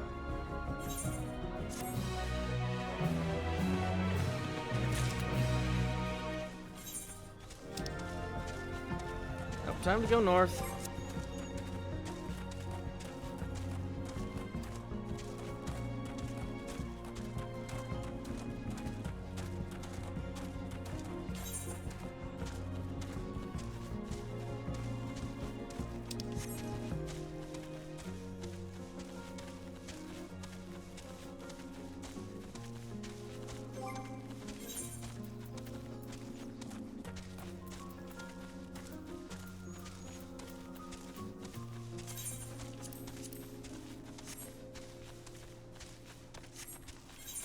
Guess the thing goes away.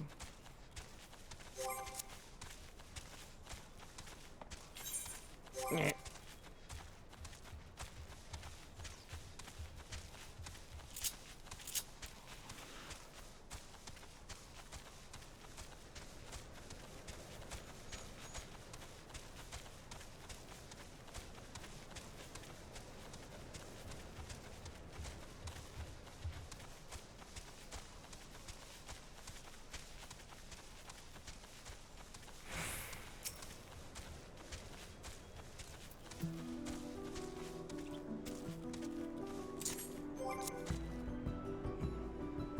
Smoke bomb, please.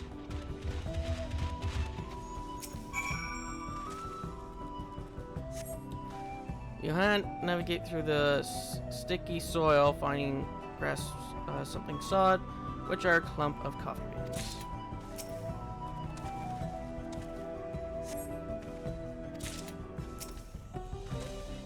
Just surprisingly moist. Nevertheless, you plunge your hand inside tree bait dripping clump of beans.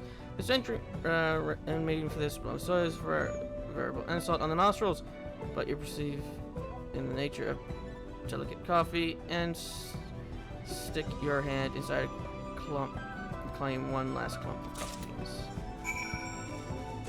Good thing we're wearing gloves.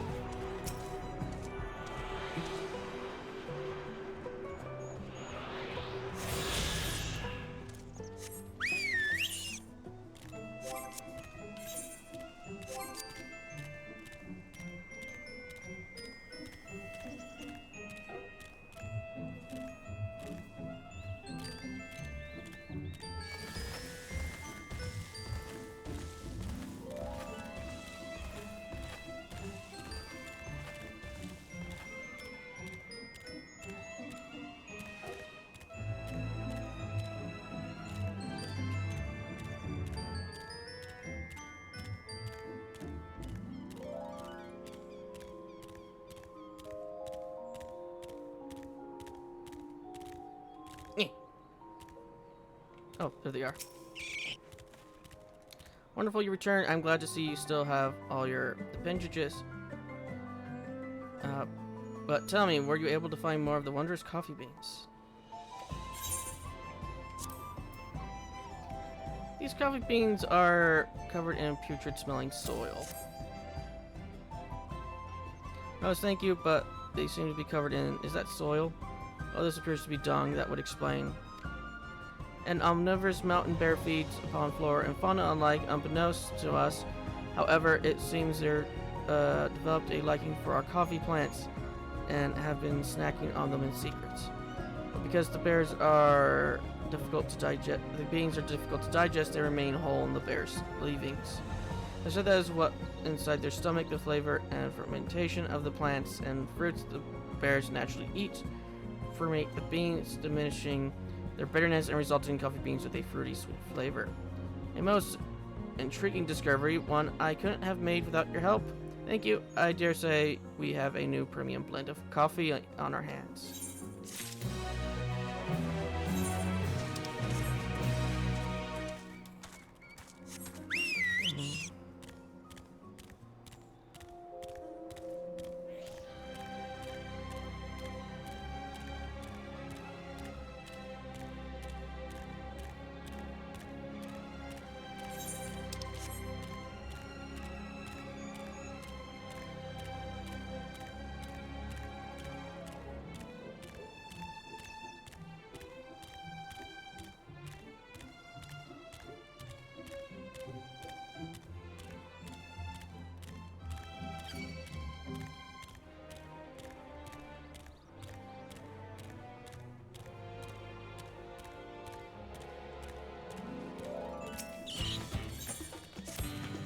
Forgive me, traveler, might I have a moment of your time?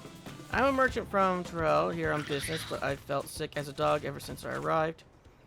The Pello boy I hired as a guide to show me around these parts gave me one look before suddenly heading north, muttering something as he left. He was speaking too quickly for me to catch what he said, but I fear the mere sight of me upset him somehow. If it wouldn't be too much trouble, would you go after him? An apology on behalf. He ran towards the tea field north of here. There's no sign of him, but surely somebody nearby would have seen where he went.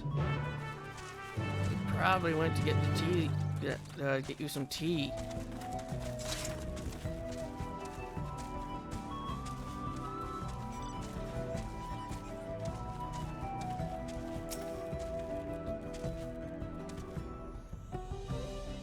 Did I see anyone pass through this recently? Well, yes, actually, the local guide. He was gathering fresh tea leaves here just moments ago until I rather rambunctious alpaca did something to agitate him. I can't hold back a chortle as he chased after it, and there he must have heard.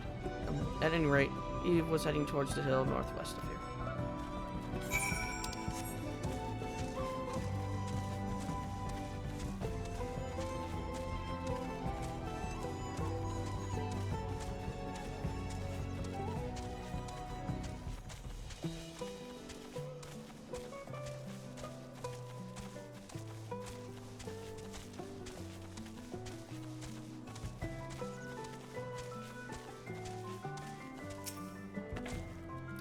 Who are you, and what do you want? If you haven't noticed, I'm rather busy at present.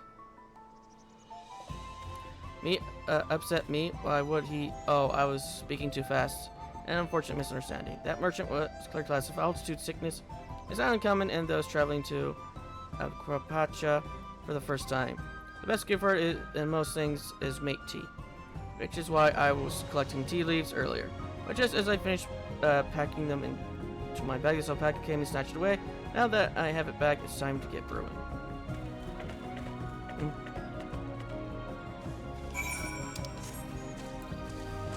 The alpaca was trying to assert dominance.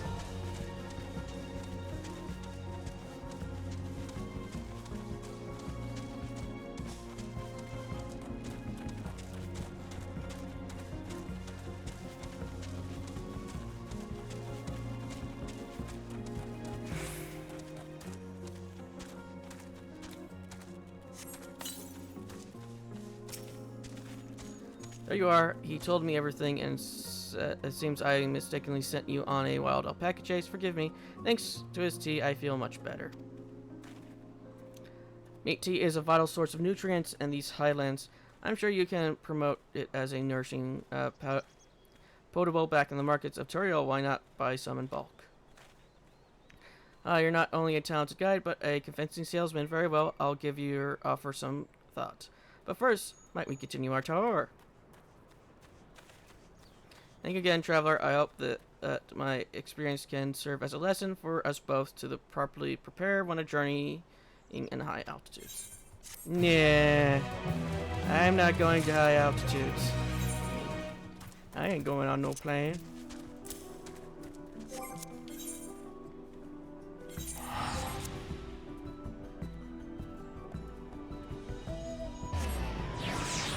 Mainly because even if I did have the tea, it wouldn't affect me that much. Sadly. The tea will only help me at normal altitudes. Maybe I actually will know what a normal person breathes like. So I just have breathing difficulties normally.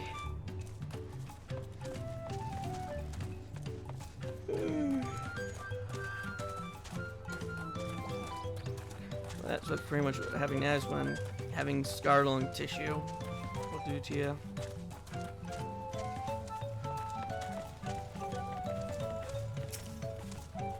Welcome back. How did you fare? And a large bulb, plucked fresh from a felled megamaguri. A perfect specimen. This will surely make for fine mescal.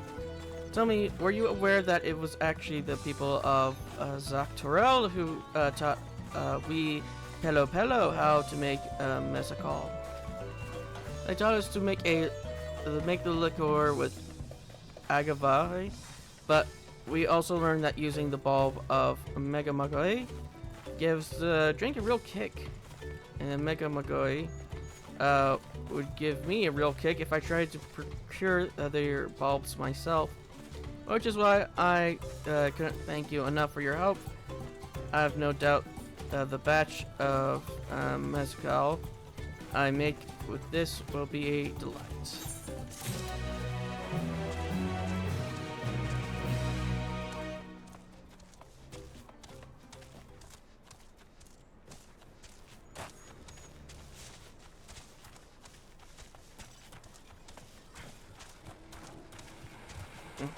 To the corn servants! Well, well, if it isn't my dear friend Torel. I do hope your days as well as your stomach have been full of merriment and cheer since last we met.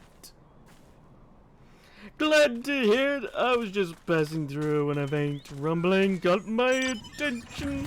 The atmospheric sound of a belly in need. However joyous the fates would guide you here, might I impose upon you to help me once more. If we lend an ear to this poor boy's troubles, I can determine how best to lend an ear of my own.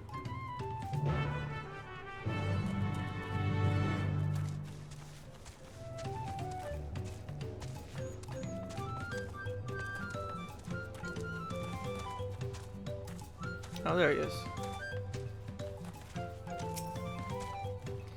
If you come for business, I'm afraid I'm too tired right now. It's strange, really, no matter how much I sleep or try to sleep, I suppose it never seems to be enough. And despite the weird grumbling of my stomach, I have no appetite. I recognize a lover of corn, I see one. The problem, I believe, is that he eats only corn. He's exhibiting a clear sign of malnourishment for lack of a well-balanced diet. Though my domain is only over which is corn and cornled, there may yet be a way we can help him, but with lime water, my corn can be enriched with additional nutrients. Behold, a rich and creamy corn soup. Surely this will help remedy what ails him. Oh, that soup will help me feel better. Oh, corn soup, it really is the best of foods. I can't get enough of it. I never thought eating only corn could be bad for me, but there's no denying how terrible I've been feeling lately. I suppose I need to be more creative with my corn cooking. Thanks for this. You've given me much to think about. Nothing like a nice warm corn soup to warm the belly and the heart. And this be a reminder, my friend, it's possible to have too much of a good thing, even corn. But in mere harshing together with other herbs, spices, and flavoring, you can enjoy a cornucopia of delightable delights. I believe our work here is done, but these are those in need of sustenance. I will be there. Fare thee well.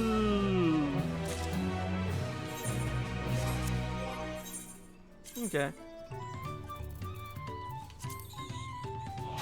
Okay, yeah, we have something for each of it. What? I just realized, why do I have a level 80? Somebody don't seem right. I must have gotten really bad luck.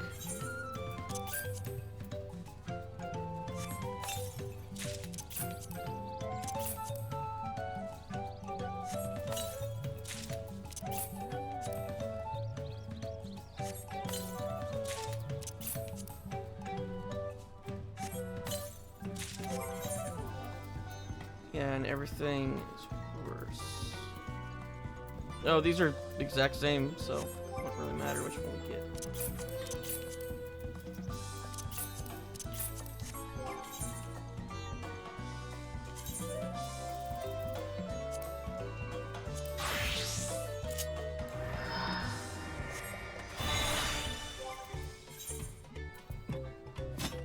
Some pineapples. We're gonna throw these at people. So walk by.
Now we must wait for things to load.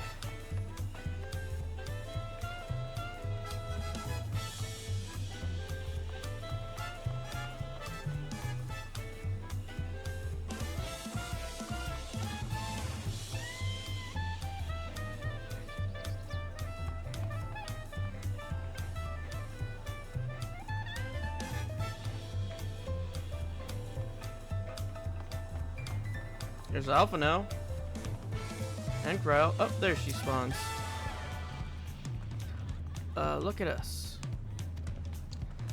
The contest has barely begun and we've already have 2 keystones. Surely even my son's brothers aren't doing this well. We can only hope.